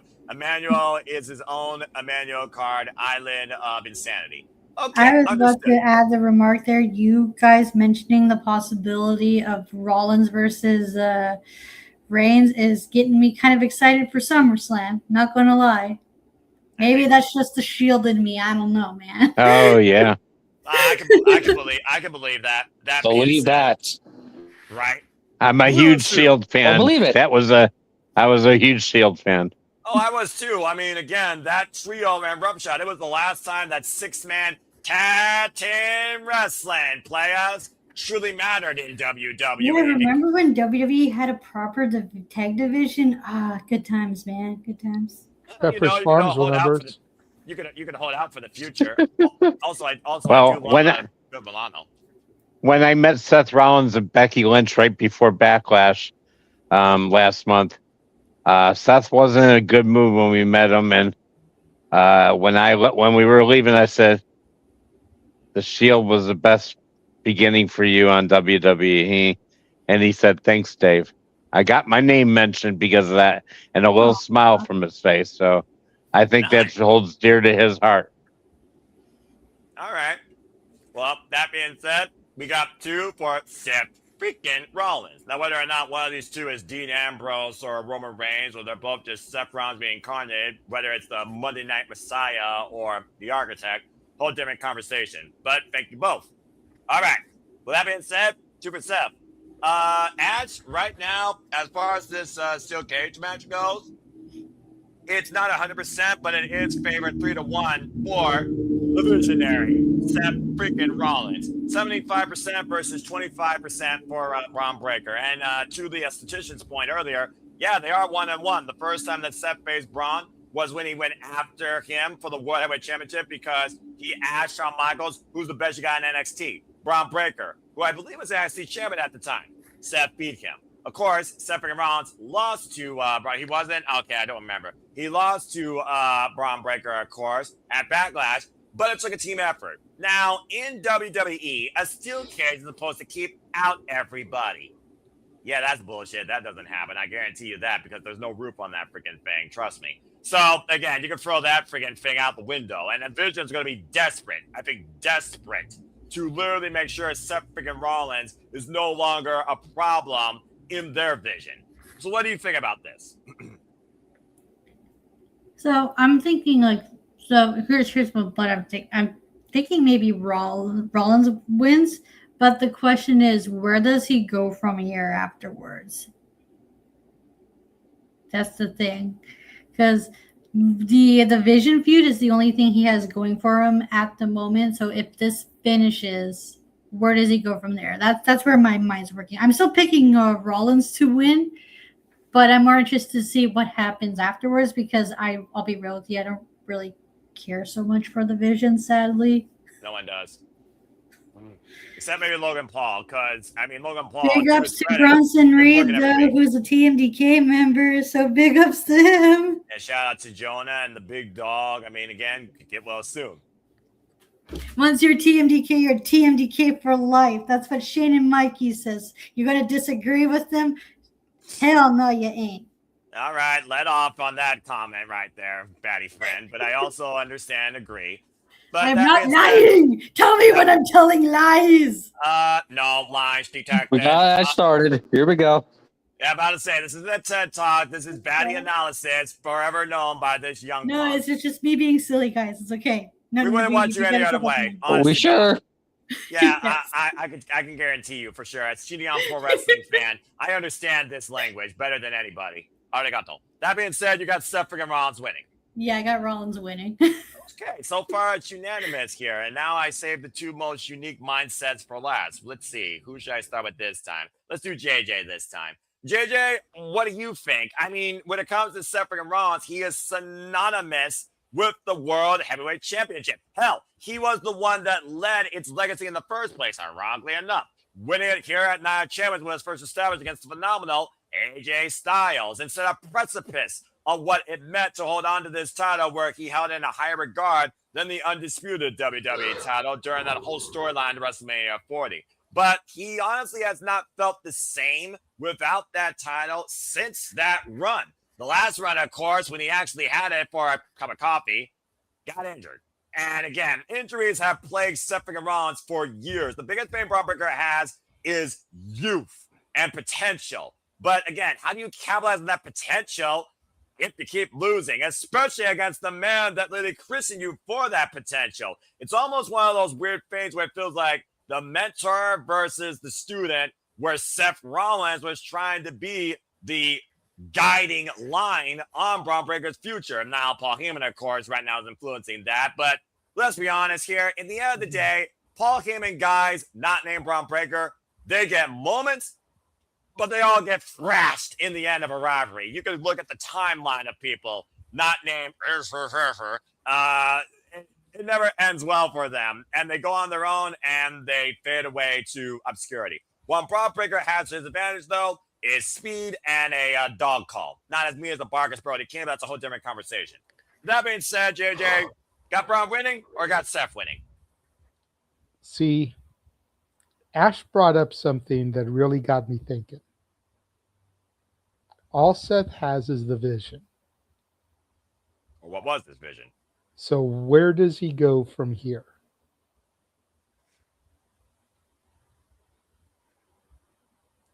Dot, dot, dot. I think Rob may be onto something.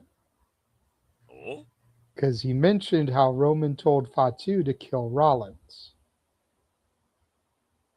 So if Jacob costs Rollins the match and Braun wins, now we've got where Seth goes next. He goes after Jacob, possibly at Saturday night's main event, in order to get to Roman at SummerSlam. That's a swerve.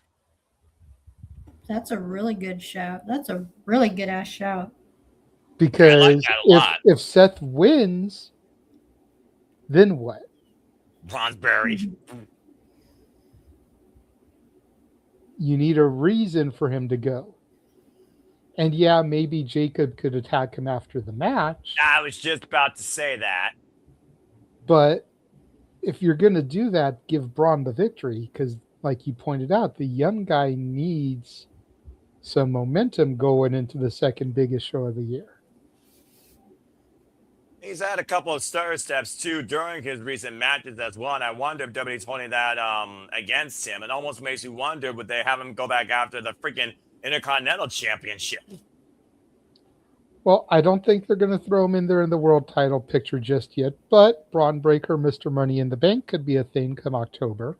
That could be Paul Heyman's last ace in the hole for him. That's a fair shout too. He's You never know, held that. but at the same time, you never know when a title opportunity may fall out of the sky. Where's the briefcase usually hung? Oh, high above the ring, as always. We could be looking at CM Punk as a 3-time Money in the Bank winner this year. Because you never know when a title opportunity may fall out of the sky. Tease of the things to come. But that But being said, but continue. yeah, I'm gonna go with Braun on this one, and it may be a little Emmanuel card coded, Not but I really. don't think it's too much. And I totally blame Ash. You know, if Seth wins, where does he go from here? But by Seth losing, and especially if it's Fatu that costs him, that's how you divert him onto another thing. The thing though, JJ, you got to consider what Seth Rollins is. Not just a visionary, he is literally a cerebral assassin trainee and one of the highest in-ring IQs on that psychology, led by Paul Levesque, who christened him as the future during the era that we don't talk about. But nonetheless, it does feel like to me that Seth Rollins either way has a road to SummerSlam or a different avenue to pursue.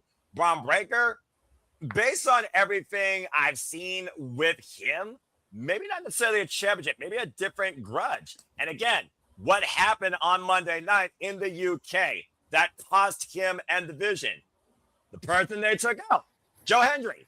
Joe Hendry has yet to have, correct me if I'm mistaken, Joe Hendry has yet to have a major singles program since coming up on Monday Night Raw. Am I correct? I believe you are correct. Yes, yeah, you're right. I think I just figured out what Braun Breaker is going to do next, because Austin Theory is not going to sell.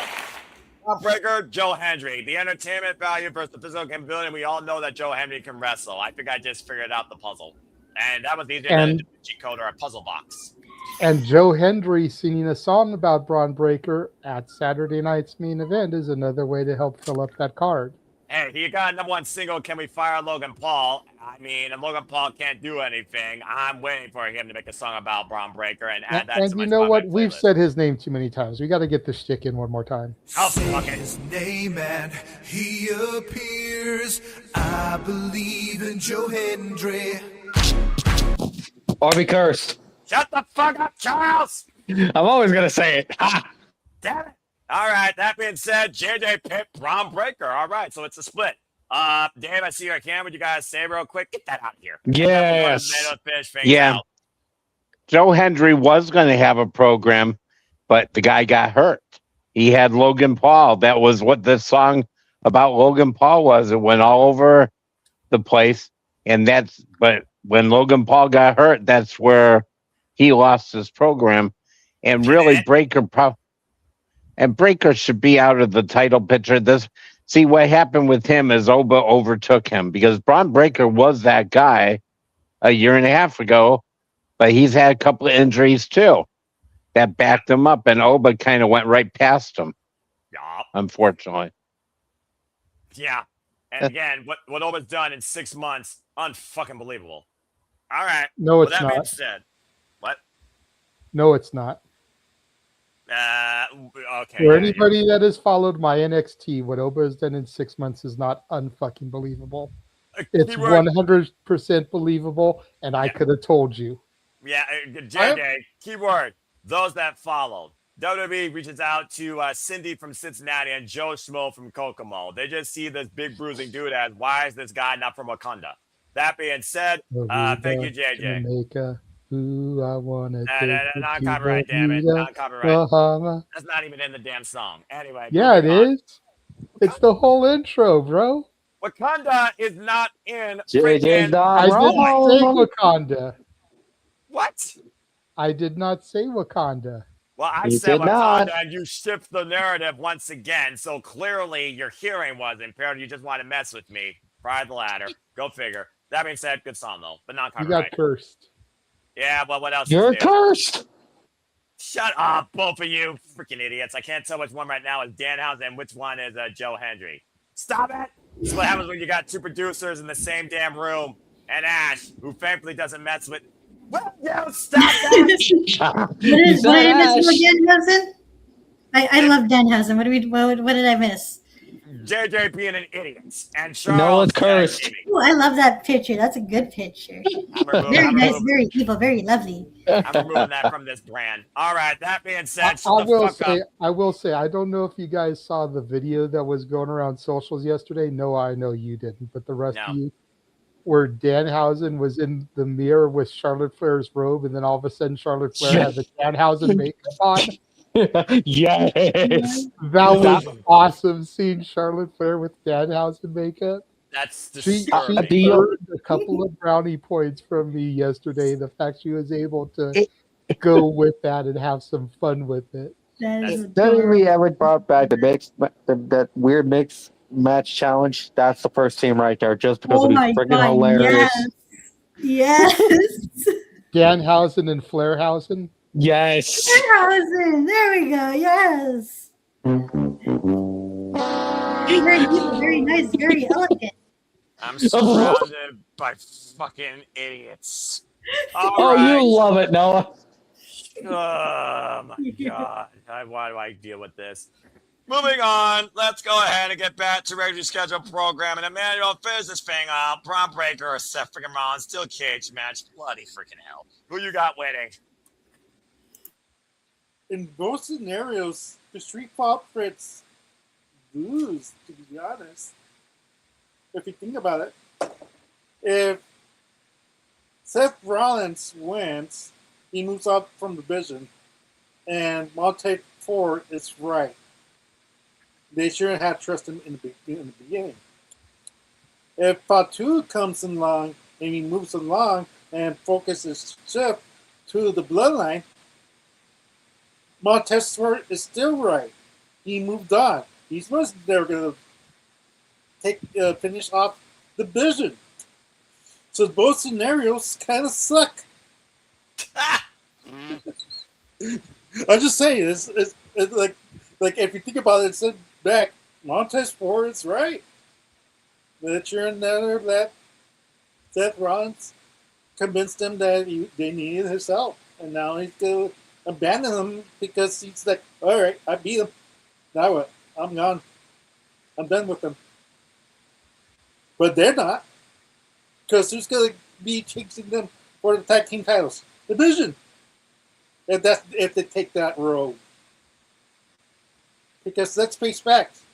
Braun Breaker, this is unfortunate for today's technology. Too many people are on the phone posting botches. Oh, that's right. It's sad. Like they posted on Botchamania and they put phone. Yeah. Hi, Matthew. Love the show, but at times it's like too much botches. Like it ruins. Too much botches. No, it's true. Like no, you're not look wrong. at Braun Breaker. Look at Braun Breaker. Like they show how many botches they've been doing, and it's not looking good. If I was a viewer and I see that, like, wow, he's really terrible. Why are people cheering for him? Why it's like it that's why the IWC is so is killing the product. IWC is killing wrestling itself because they're so fickle and they nitpick everything. Well, that's why you do what John Samoa Joe says and get the fuck off X, or do what the Superman does and go hello and tell the rest of the world to fuck off with muted notifications. But anyway, continue back on this match. Yeah, back to the match. But like, Braun Breaker needs to win, but everyone surprised me and my pick. Seth Rollins wins sadly. Like I said, it is sadly because I want Braun Breaker to win and get elevated from this. Seth Rollins doesn't really need this one, but eventually we need to end this feud. And what did the feuds end? With the baby faces winning or the heels winning? Usually in a feud, the baby faces win in the end, especially when a storyline extends over a year. Like I said, this has been going on technically since April last year. Exactly. So, if they're really going to end it, Seth Rollins going to win it, sadly. I'm just wondering if Paul Heyman's going to take a bump, much like he's done with most of these fallouts with Paul Heyman guys, and the adversary getting the better of him on the other side. Just saying, hello, CM Punk versus... But that being said, thank you, Emmanuel. So with that, JJ's the odd one out. He's the only one that picked Braun Breaker for this match, so we'll see what happens. All right. Well, that being said, a lot of insanity as per usual, but still great fun times. That's the predicting. A lot of unique talk, a lot of rants and criticisms. We even had almost a moment of batting TED Talk. But let's go ahead and get right down to serious business. The one match that matters the most this entire night, in my opinion, because we really don't know which way this is going to go, but we all probably have different avenues how we think it should go. So let's go ahead and get right into what I believe is being called the main event as we talk about this year's King of the Ring tournament finals between Yeet, Jey Uso, and the Ruler, Oba Femi. And remember, whoever wins this will get a World Championship match at SummerSlam. All right, folks, let's swing and dive into this. Oba Femi, who was called out by Roman Reigns after Oba says that he wants to go after Roman beat CM Punk in that 30-minute insanity of WrestleMania Sunday. And Oba Femi, who, to JJ's point, has been anything opposite of unbelievable. He's freaking believable, fucking believable to be a guy that could rule WWE for the next several decades. With the level of comfort to the adaptation of the noise he controls in his promos, in his delivery, in his presentation of dominance in the ring against the Beast Incarnate, even with a 1-1 record right now. There's no limit to what Oba Femi can be in WWE if booked correctly, and so far they haven't fucked it up. And of course, right now, Jey Uso, he's a guy looking for former glory, but also he still might be a little envious in the fact that he's not the one you acknowledge to be maybe the one with the one, if not above the one. They're the ones, but maybe he wants to be the one. Just saying. I do think there's a sense of envy that Jey Uso wants to be Roman Reigns and not above him, as we saw when he said, LA Knight, you need to acknowledge me. And we saw what happened there. Again, he's been much more emotional too, especially envious maybe of Jacob Fatu's favoritism right now with Roman Reigns as the killer, and how apropos. Nonetheless, though, it's also one of those things where Oba Femi brought Lesnar, they're one-on-one, and Brock Lesnar right now, haven't seen him, but Oba wants Brock. So would Oba pass up the opportunity for a world championship just to get revenge against the Beast Incarnate, or does the Beast inside Oba to that third rematch because you said his name? Does Jey Uso get a chance to upset the Tribal Chief, not by tribal combat, but by an earned opportunity? Or do we see Roman manipulate the narrative and send Jey Uso after Cody Rhodes, who we had retained earlier, and Cody and Jey, who are the closest of friends, until they yeet again on behalf of Roman's agenda? Might be very well the opposite. Who leaves this year as the King of the Ring winner? Let's go around the horn and see what everybody thinks. Believe it or not, I don't think this man has started a match out on all tonight. So we're going to start with him, and we're just going to keep going around counterclockwise, starting with the storyteller, ending with the bat. JJ, you're on bat first. You set the pace of the precipice. Who you got leaving this year's King of the Ring tournament as the winner? And before you begin, this match right now in the poll is almost 50-50. This match for me is the equivalent of Mercedes and Maya World for Forbidden Door. Do I go with my head? Do I go with my heart? My heart tells me go with Oba. Because Oba deserves it. My head tells me WWE booking has got 4 letters, 1 word, yeet.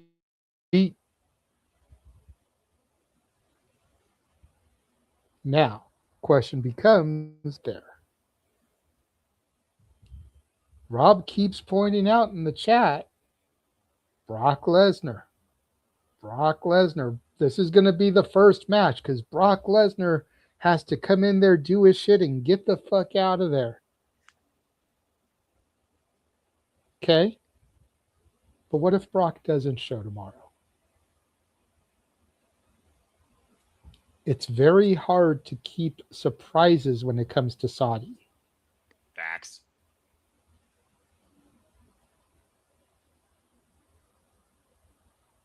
I would almost rather Oba win, come out on Raw to celebrate, get confronted by Brock.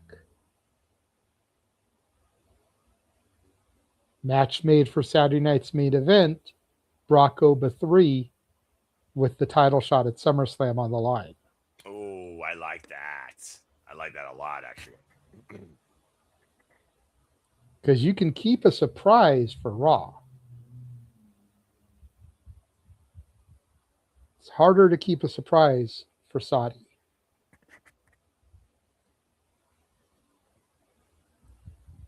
Because there's already rumors swirling around that Jay could have some help. While we've been on the air, I've been seeing that a certain member of the family was at the Performance Center getting a checkup and could have possibly already signed a deal.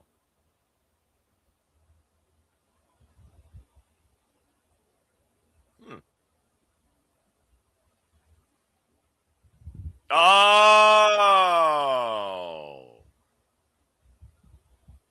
Well, we've definitely talked about his name a lot here when it comes to this bloodline. That's for sure. Mm-hmm. They teased the backlash too because they said he was in Tampa, and we all thought he was showing up at Backlash and didn't. No. And he could always not show up too. But again, there's heavy rumors swirling. Take rumors for a grain of salt. You know, I usually try not to buy into rumors unless it has, you know, from the desk of WWE, from the desk of AEW on the letterhead. But, you know, we're predicting. We're playing a game of what ifs right now. Accurate. I feel like Zilla Fatu would be someone that would be easier to sneak into Saudi because he's lower profile. I don't think the Saudis would really know who the hell he is. You know what I mean? Accurate. Whereas Who Brock are you? Lesnar is somebody people are going to recognize. And pop for. So if somebody were to do a run-in, I think it would be easier to sneak Zilla in.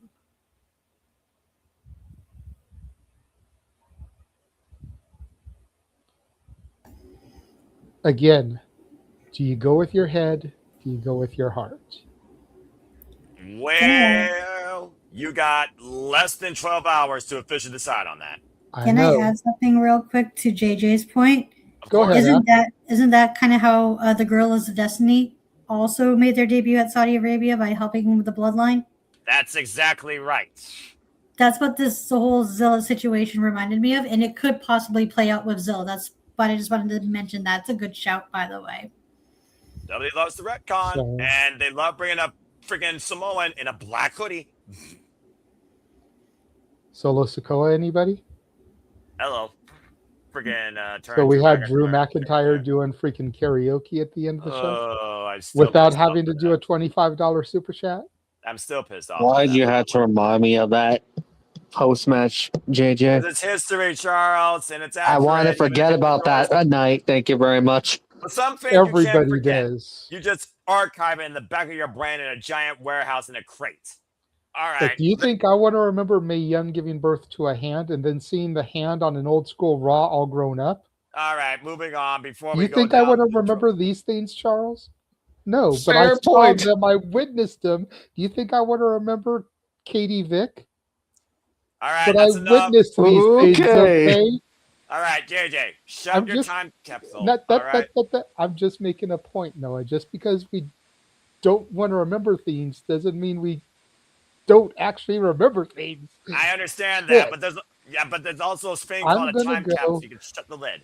All right. Yeah, but opening time capsules are fun.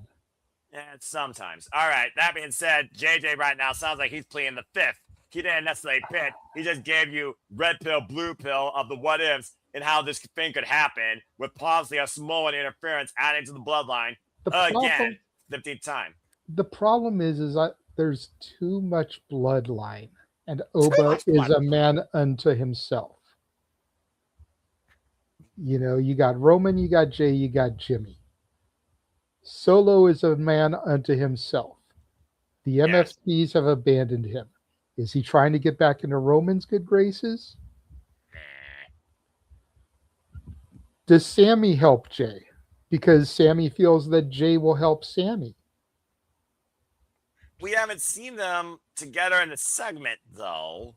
Does Jacob come out to help Jay?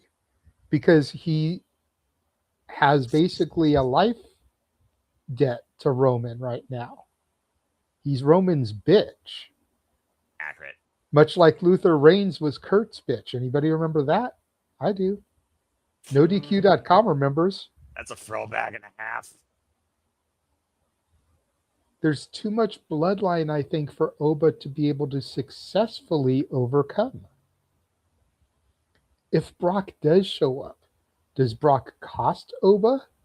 Or does he help Oba and then say, I helped you, I want a shot for your title opportunity?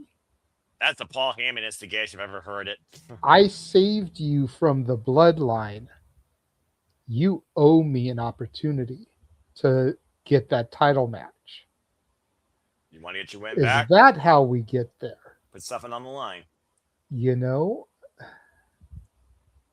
probably against my better judgment and less than 12 hours, I'm going to go with Oba. Okay. He went with Oba. Money probably has it on Jay, but I'm going to go Oba.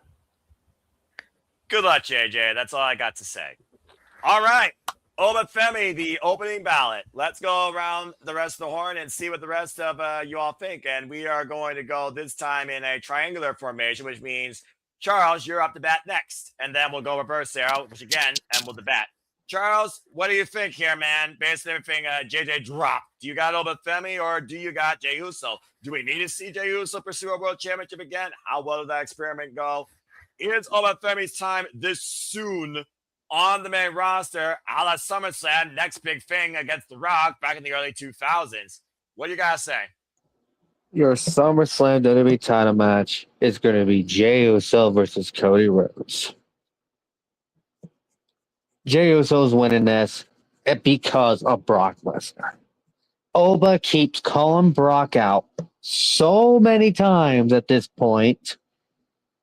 You don't think Brock's not going to show up? And also, it's Saudi. You really think Brock ain't going to show up either? Fair point. Payday. Like, come on. Even if it's just for a simple run-in.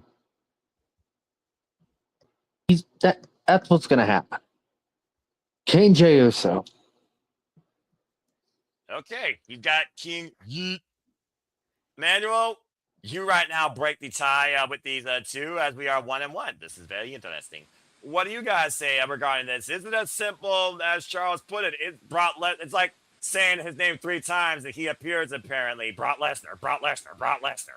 I mean, Brock Lesnar, as far as the record here goes in Saudi Arabia, I mean, yeah, he's definitely wreck shop here. Let's not forget what he did to Cody Rhodes, incapacitated a man. That led to their trilogy, of course, that concluded at SummerSlam. So again, does another Brock Lesnar trilogy conclude at SummerSlam? Is this how you instigate it? Or do we get maybe that big fight feel in the Mega Sports Entertainment as JJ booked it? Does either of those matter here, though, when it comes to who wins the King of the Ring tournament, though? Who you got? Like earlier, I said that my pick was Oba Femi. There's no point for main event Jey Uso to win because we tried that already and it failed miserably. It's just like it didn't connect. It just he gets tired. Like this is like when he was when he came out to do a promo battle against Oba Femi. Like, let's do it again. It's me, who's, and he's like, run it back. like, hey, he's already gassed. He's tired. Dude Like, needs an asthma inhaler. To be fair, it's a freaking desert out there, too. It's already going to be scorching hot, so I don't think that's going to help anything. So it's one of those things like, stop doing that, Jay. like not doing the G. Just do it once, and that's it. That's all you have to do. Don't listen to the crowd, because if you get tired just with the one, why do it twice? Just saying. But for me, like, Oba needs to win. Like, if Brock Lesnar does come out, it'd be kind of like a disappointment, because you telling me not only the Bloodline's going to come out, but like Brock Lesnar's now going to come out to help one man. Why not? Let's see. Why not? In SummerSlam, we need to see Oba Femi overcome all the odds. Not only does he defeat Brock Lesnar, he destroys all the Bloodline and wins the title against Roman Reigns. That's the line. That's the line we're going to. Like, is that what you're telling? Because that's where you guys are telling me, like, that the Bloodlines might help Jey Uso. Then that's the point. Like, but at the same time, I could see Triple H's vision and what people have been doing with the photos. Sami Zayn again turn against Cody Rhodes. We've seen like Randy Orton turn against the Golden Boy. Everyone's turning against Cody. Let's just call it what it is. We've seen Cena, the main quarterback, turn the QB number one. So who's that? Jay turns on Roman? No, remember remember the ending of who helped Cody Rhodes win the title? Yeah. Jey Uso, Sami Zayn, everybody. Sami Zayn, Kevin Owens, unfortunately, injured. That's right. Yeah. You're right. Jey Uso is the one guy that has yet to super kick Cody in the face. Exactly, and that's why he's calling his shot. And that's the only storyline left in that everybody who helped Cody turned on him. Then what? Ash like he sees Cody Rhodes to hold the title to WrestleMania. Then who's next? Who's next after that? Yep, Oba Femi and somebody else, hopefully. Exactly. So it's like do we like?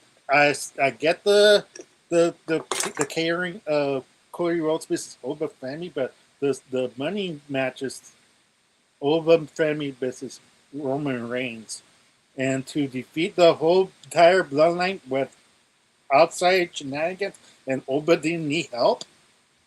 He's the main man. Take the Bloodline down, one man army versus freaking Cody Rhodes that took an entire army. All right, that's what Stone Cold. That's what Stone Cold did with the corporation. Yep, you're right. I do remember that. He freaking raised hell every night, whooped ass, and freaking came out on top. What? I get what you're doing here. I get what you're doing. And Oba Femi brings that same energy, but also the size of Oba Femi, though. Motherfucker, as Jeff motherfucking Meacham says. A whole different dynamic, though, from a competitor's side. But I do see what you mean. That being said, Oba Femi. All right, so we got Oba Femi, and we also had, of course, Oba Femi as well. And this guy thinks that Jey Uso is going to take on Cody. So right now, it is a split. I guess I'll go next. It's one of those things right now that, again, what is the best way to sell SummerSlam if you're not going to involve Brock Lesnar officially retiring? I feel like it's got to be Oba Femi versus Roman Reigns and Cody Rhodes versus insert blank. He's going to defend the title, obviously. I don't think Cody Rhodes is losing that championship before SummerSlam. But as far as Oba Femi, there's a reason while WWE loves to tease long-term things, especially with Roman, who's been full-time. Roman and Oba each spoke each other's names. That has to be which way they're going. I just don't know if they're ready to shoot Oba Femi that quick to the championship.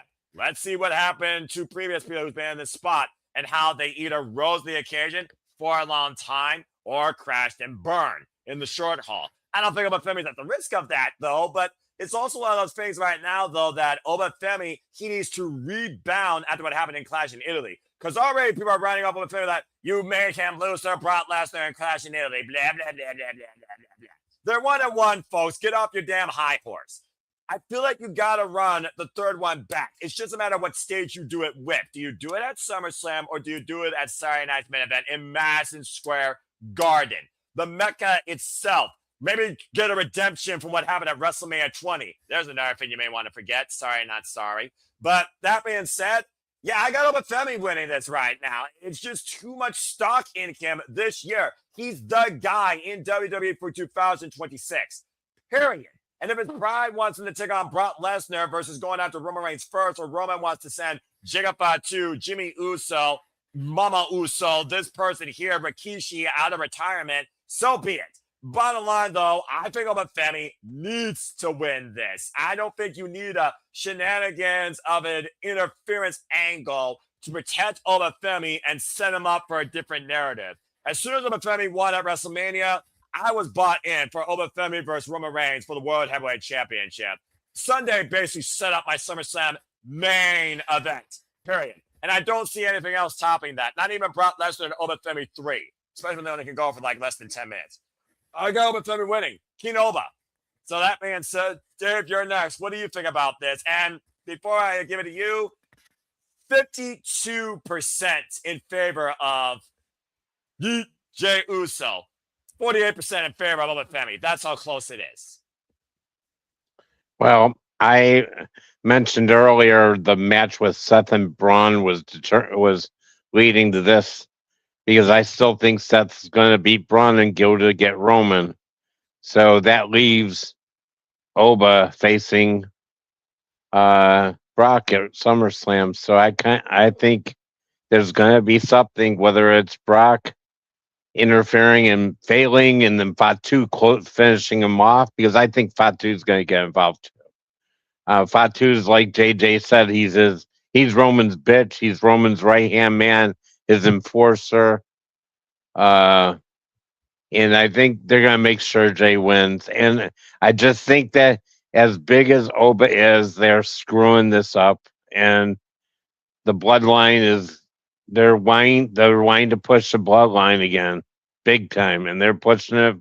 They're going to push it hard, and I think that Jay's going to get this somehow, some way, and then we see him against Cody at SummerSlam.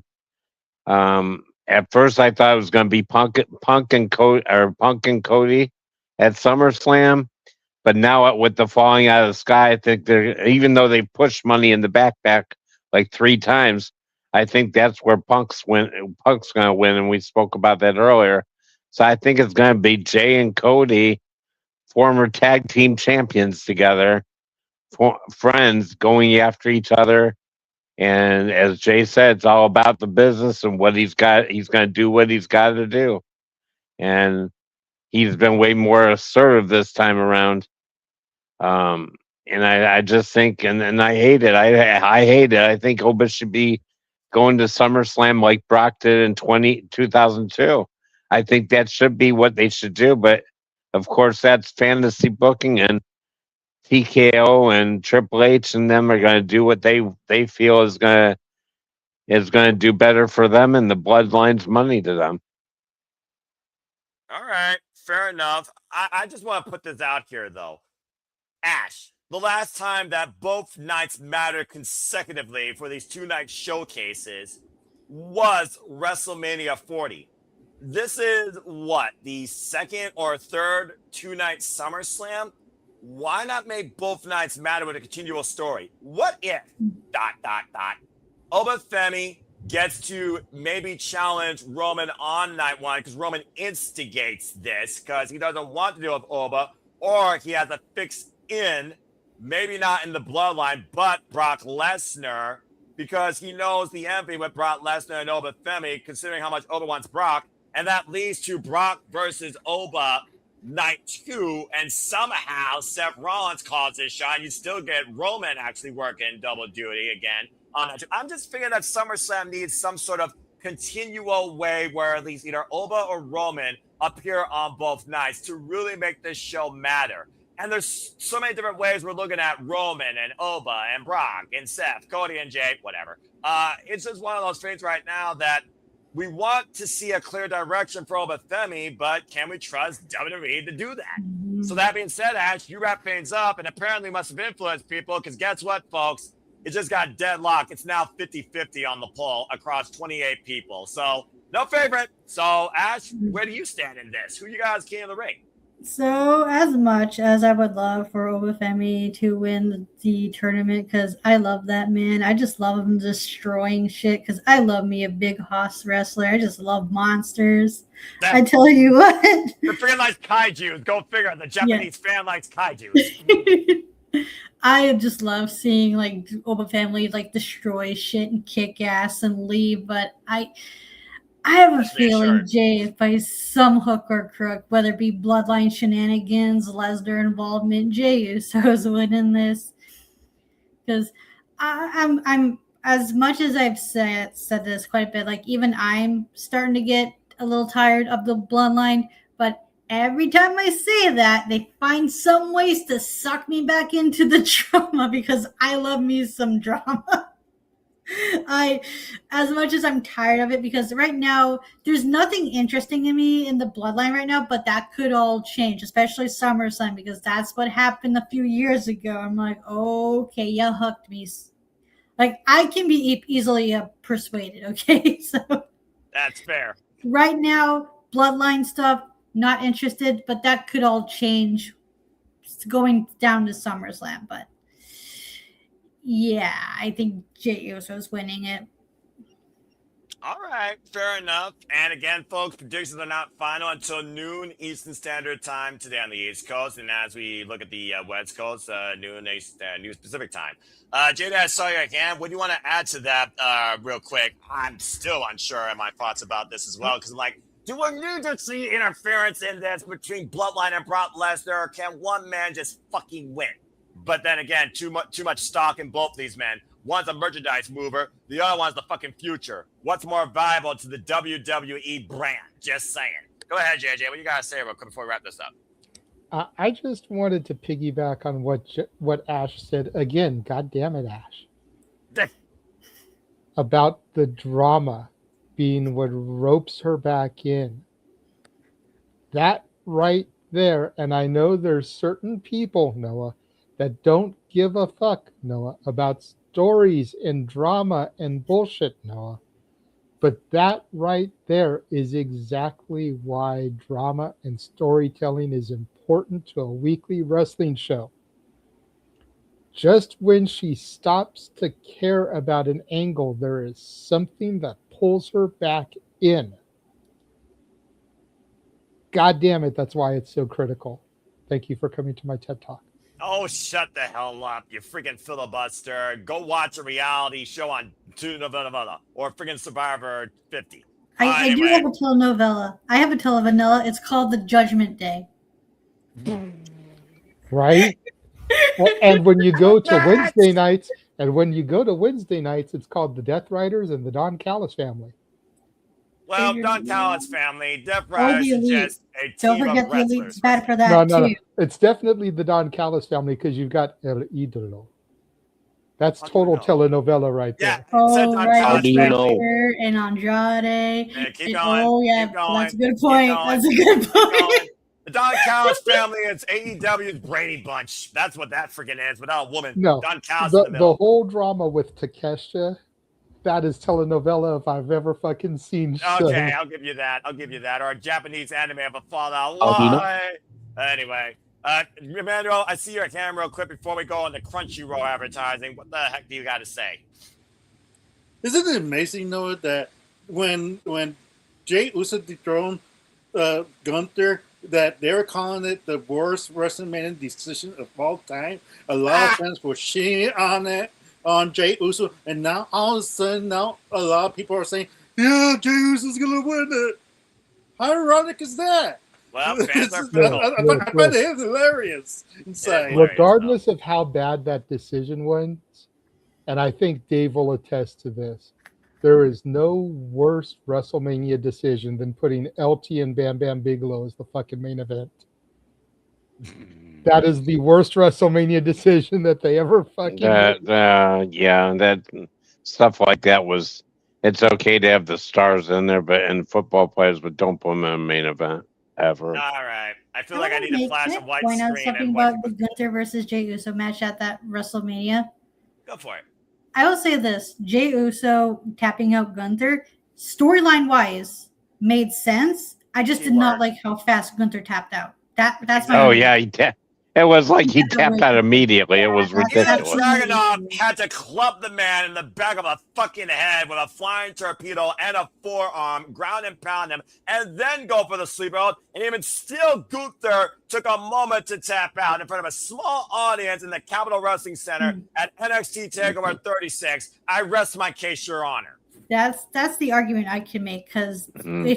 if you paid attention to the story leading into WrestleMania, it made sense that Jay beat Gunther using the same move Gunther used to destroy his brother Jimmy, adding some more spice to the shit. I just didn't like how fast Gunther tapped out. Well, that just goes to that's it. show, even if a story draws you in, the ending can still fucking suck. But that being said, Mhm. we'll see how this story ends. Find out next time to be continued here at the Simple Audible Studios when it comes to Jey Uso as a valuable singles champion. And you know I what? will That's a say, fair I will point, bro. say to Ash about how quickly Gunther tapped. Gunther tapping that quickly also makes sense, and you can look at for either side of that coin. The head side of the coin, Gunther knows how severe that move is and what damage it can do if he doesn't tap out quickly. The tail side of that coin, Jay is so inexperienced executing that move, he could seriously fuck Gunther up if he holds it too long or does something wrong. So let me tap out quickly so he doesn't injure me. That's a Yeah. fair point. That's a Yeah, fair shout. In-ring IQ, again, in-ring versus the drama of a cinematic reality. The many Well, elements of that's professional bloody wrestling. techers for you right there. Well, again, techers versus freaking technical difficulties and cinematic glitches. I think I know which one I invest in. While JJ, or some I think people that's here, going to be an Ash T-shirt we have to make. I just need you to message me how you spell Techers, and we'll get that. We'll get like I Heart Bloody Techers or something. Tekkers, and I'm gonna spell END for the end of this shenanigans that was Cinema as we got not a champion. So everyone, shut the fuck up. That being said, enough talk about fucking Telemundos or freaking cinematic masterpieces. Go watch Titanic, Godfather, and Scarface back to back to back if you want that shit. I don't need that in professional wrestling, damn it, when there's more content from a movie standpoint than in-ring competition. That's Or when you you can draw watch me The out. Goodfellas and The Departed for that stuff too. I prefer Casino. I That's a prefer good shout. Now you Scarface. can recommended that. Casino All right. and Tombstone. Well, rest in peace. Godfather. Oh my gosh, if I had a gun right now, where would it be pointing to first? Anyway, let's go ahead and get the fuck out of here. Again, folks, what are your thoughts? Who's king? Who's queen? Does the steel cage matter? When do we make the United States Championships great again? I mean, does Tiffany Stratton retain, or does Trick Williams also retain? Let us know your thoughts in the comments down below. And then let's get the fuck out of here and get some sleep. Thank goodness I'm not on the call because I am not going to deal with 25 minutes of commercials times 3. That being said, thank you all for tuning in. Stay tuned for our live coverage and stay tuned for Predictions League breakdown, of course, Monday evening. And also, one more of these fucking freaking city predictings, and then I can finally rest. Good grief. And again, good luck to everybody. Make sure you put your predictions in. I will literally. I've learned what napping is. I don't know what sleep is, but I learned what napping is, JJ. Again, just brother. That being said, again, make sure you put your predictions in. If you haven't already, I'll send you the form. Good luck to all of you. As everyone at NoDQ chases me, as I'm only in the lead by 1 point, it's a very slim margin. Let's get the fuck out of here and get some sleep, damn it. Especially when you guys are approaching the damn time zones here of the East. Charles, glad you popped out of the manhole cover. Before you ascend down that ladder and cover up, where can people find you and connect with you? Not one. You can follow me on X on Twitter, Grandel, and believe in Chase University, damn it, or be cursed. Never. Absolutely never. And Rob Green, you're absolutely welcome to come on Cinema Dating. Thank you so much for engaging as well. And apparently, Maura also agrees about Goodfellas, hands down. And Sharon Stone's Carrot Ruins Casino. Well, she didn't ruin Basic Instinct. What? That being said, let's go ahead and get the fuck out of here. I remember the spoof segment from WrestleMania 21, and then I saw the original. I was like, okay, that's a thing. When are we doing this with Nina Shirakawa yet? Anyway, let's go ahead and get the fuck out of Chill, here. calm down Yes. there, You're Noah. slowly corrupting Calm down there. I'm slowly losing my mind surrounded by these buffoons, and I can see it clearly. God damn it. Lord forgive me. All right, Emmanuel, plug you and your sister and go freaking take a siesta. Thank you, as always, for your patronage. Where can people connect and find you? Damn. Yes, you could follow me at Interactive Games and Movies Reviews. Well, and if you're following along, The Sims 3, Noah is going to college. He's going to communication and becoming a fortune teller. How ironic! I kid you not. That sounds like simply predicting. Is fortune telling the future of predictions? You can't make this shit up. I'm just saying. Yes, you can. Well, you- Fuck, me a fortune teller. Yeah. But seriously, it's like you can see movies. Like hopefully YouTube will be nice to me and stop blocking my movie choices. Until then, I'll post it finally once YouTube decides to let me to upload a movie. But nevertheless, you can follow also my Facebook at Emmanuel Dominguez, EDM7224, as the biggest Cena hater of all time. You can follow my dorky sister Arlene Dominguez at Facebook, Arlene Dominguez at Instagram, and ADM7224 at the X. Other than that, the worst movie premiere scenario is John Cena and the Marine. Will you I'm stop out. that? He's just asking for it to get hit by a chunkle at some point. He's asking for it. It's probably still awake hearing this. They're going to find a way to come after you with Arlene, and they're going to double team you With a with a bigger chancla. beating than Paige and Brie Bella. Freaking Brimo's going to be engaged by Arlene. All right. Thank you, Emmanuel. Nice knowing you. Good grief almighty.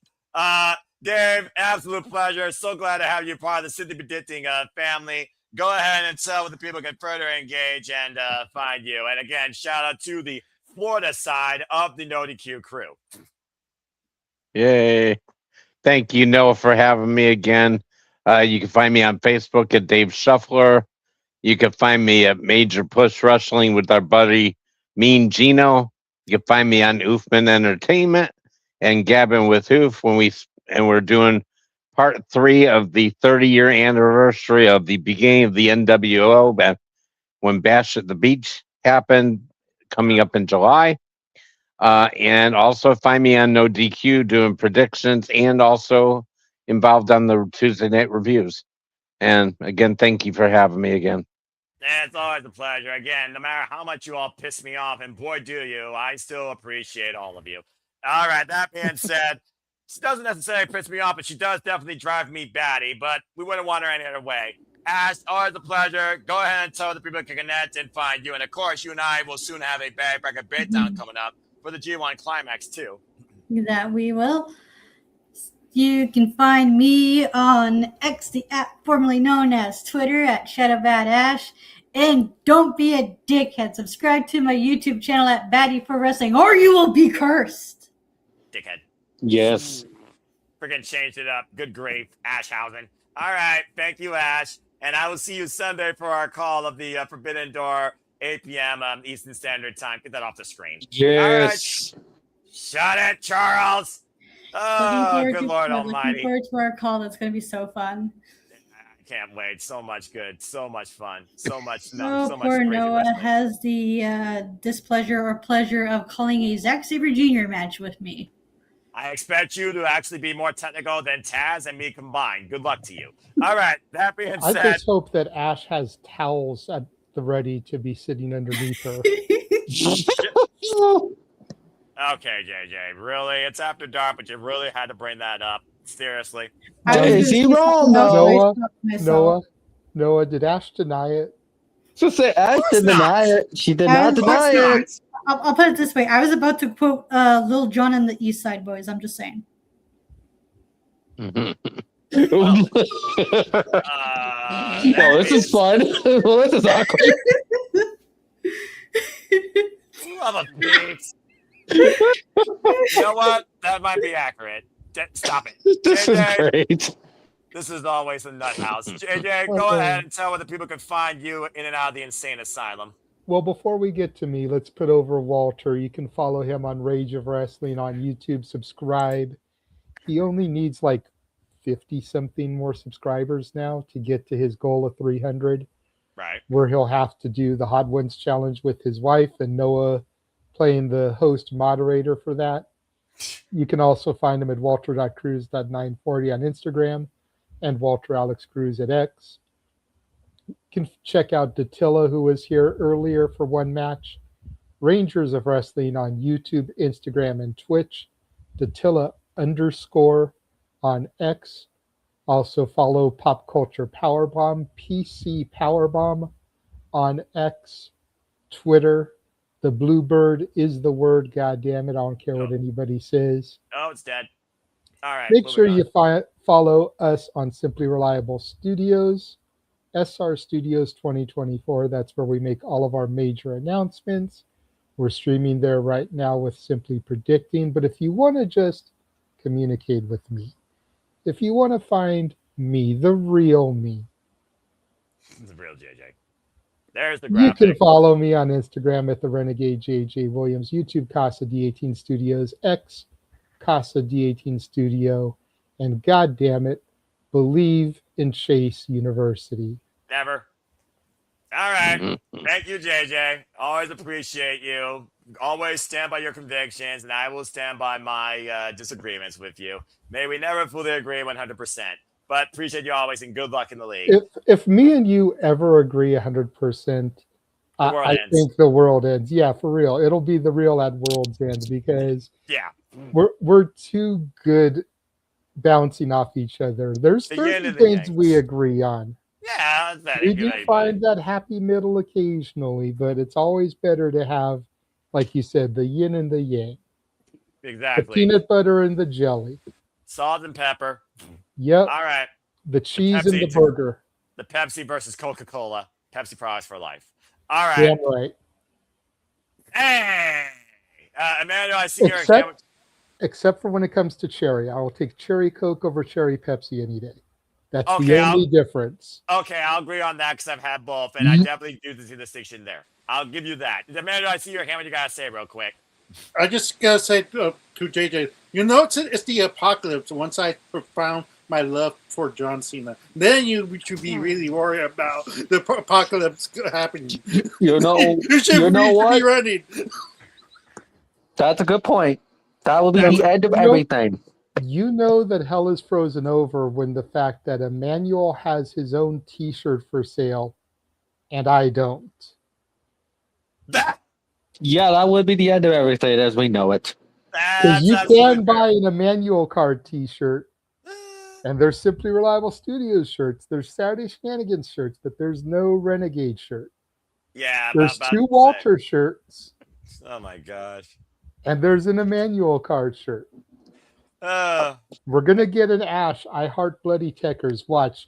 By Forbidden Door. That'll be on the freaking thing for people to be buying. make sure it's in orange and black because that's the only way she'll take it. Or purple. Okay, Purple's at least fine she's with my brand, with my channel's colors. But yeah. Ooh. dickhead. Oh my god, the I Love Bloody Techers in the TMDK font with the orange background? Hell yeah. All right. Well, now you got your design, JJ. Good I luck. will see if I can find the TMDK font. I was gonna try to use like a dripping blood font, That- considering we're talking about bloody Techers. That Bloody works too. Texas. Oh my gosh, these guys are so creatively ridiculous, but it's still hilarious to engage. You love it. Deal with it. All right. Well, thank you, JJ. And again, thank you everybody for tuning in to episode 176 of City Predicting. If you want to further engage and find me, good luck, but try if you choose at Imposter1916 on the X and on YouTube. For I am nothing more but a simple man and a lifelong fan of professional wrestling. Damn it. Again, as I pointed out, you've seen how special, how crazy, how wild, how varied these City Predictions can be for WWE, NXT, TNA, AEW, and anything else in and out in between across all brands of professional wrestling, damn it. Still one more of these crazy shenanigans to come. literally, if you're on the East Coast, Saturday, 4:30 p.m. Standard Time, I leave you an Impact with Simply Predicting TNA Slammiversary. So see who joins the panel there, whether it's the same folks, different folks, less folks, maybe one folk. Don't know. You never know who shows up here on Simply Predicting, either in the chat or on screen. And Rob Green, you're absolutely welcome anytime on here. Just let me know, and I'll be happy to lend you the schedule. And again, I do this primarily for the Big Two and their subsidiaries. And Ring of Honor, because honor is real. And again, we got coverage for Night of Champions. We got Saturday Shenanigans, and then me and Ash will be on the call for AEW Forbidden Door. And then you can stay tuned for Night of Champions and AEW Predictions League Breakdown with me and Papagino across the Superman's brand and, of course, the Papagino Network. Subscribe today. You heard about him earlier. Fellow Florida cast member of Team No DQ, Papagino 0017. And you can see him playing Rocket League and bringing the Major Push towards pro wrestling on Major Push Wrestling, his podcast form that JJ actually debuted on literally this past Wednesday night. Sounds like it was a very fun time. And that's really all I got to say for now, because after this madness of a weekend of wrestling concludes with the Prediction League breakdowns to follow, I'm going to finally be able to really, for the long-term snooze, until we go into Beach Break AEW, where I'll be covering that. Surf's up. But as always, I like to close. There are no winners, no losers, no betters. Just fans with opinions with this passion we all share. So at the end of the day, support one another, respect each other, protect your mentality too, treasure your families, no matter how much they annoy you, and just relax and enjoy professional wrestling. It is truly as simple as that. But with that being said, thank you so much for tuning in. As always, we're live or on demand. Please like, subscribe, comment, and tell a friend. Hit the bells if you go live on demand on any of the channels here in collaboration with Simple Level Studios and Interactive Games and Movies. Follow us on the X you saw at SR Studios 24 and hit that bell. And I assure you, the madness, the passion, the creativity, the predictions, the insanity is not going to let up anytime soon. But this is finally going to let up as a bid you all now a fine adieu.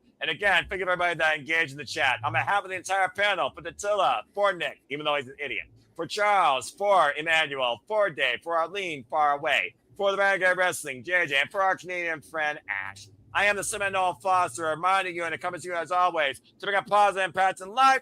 Have a good night, and thanks for tuning in to another insane edition of Simply Predicting Anything But. And we'll see you for Night of Champions, and following that, TNA Slammiversary. Have a good night, folks, and we'll see you next time here at the Simply Reliable Studios. Take care. Enjoy country reducted. We don't call it that anymore. And believe it, Joe Hendry. Damn it, Charles, you fucking idiot. Say his name and he appears. I believe in Joe Hendry. Or be cursed. Shut the fuck up, Charles! Damn it! Overkilling it tonight. And while you're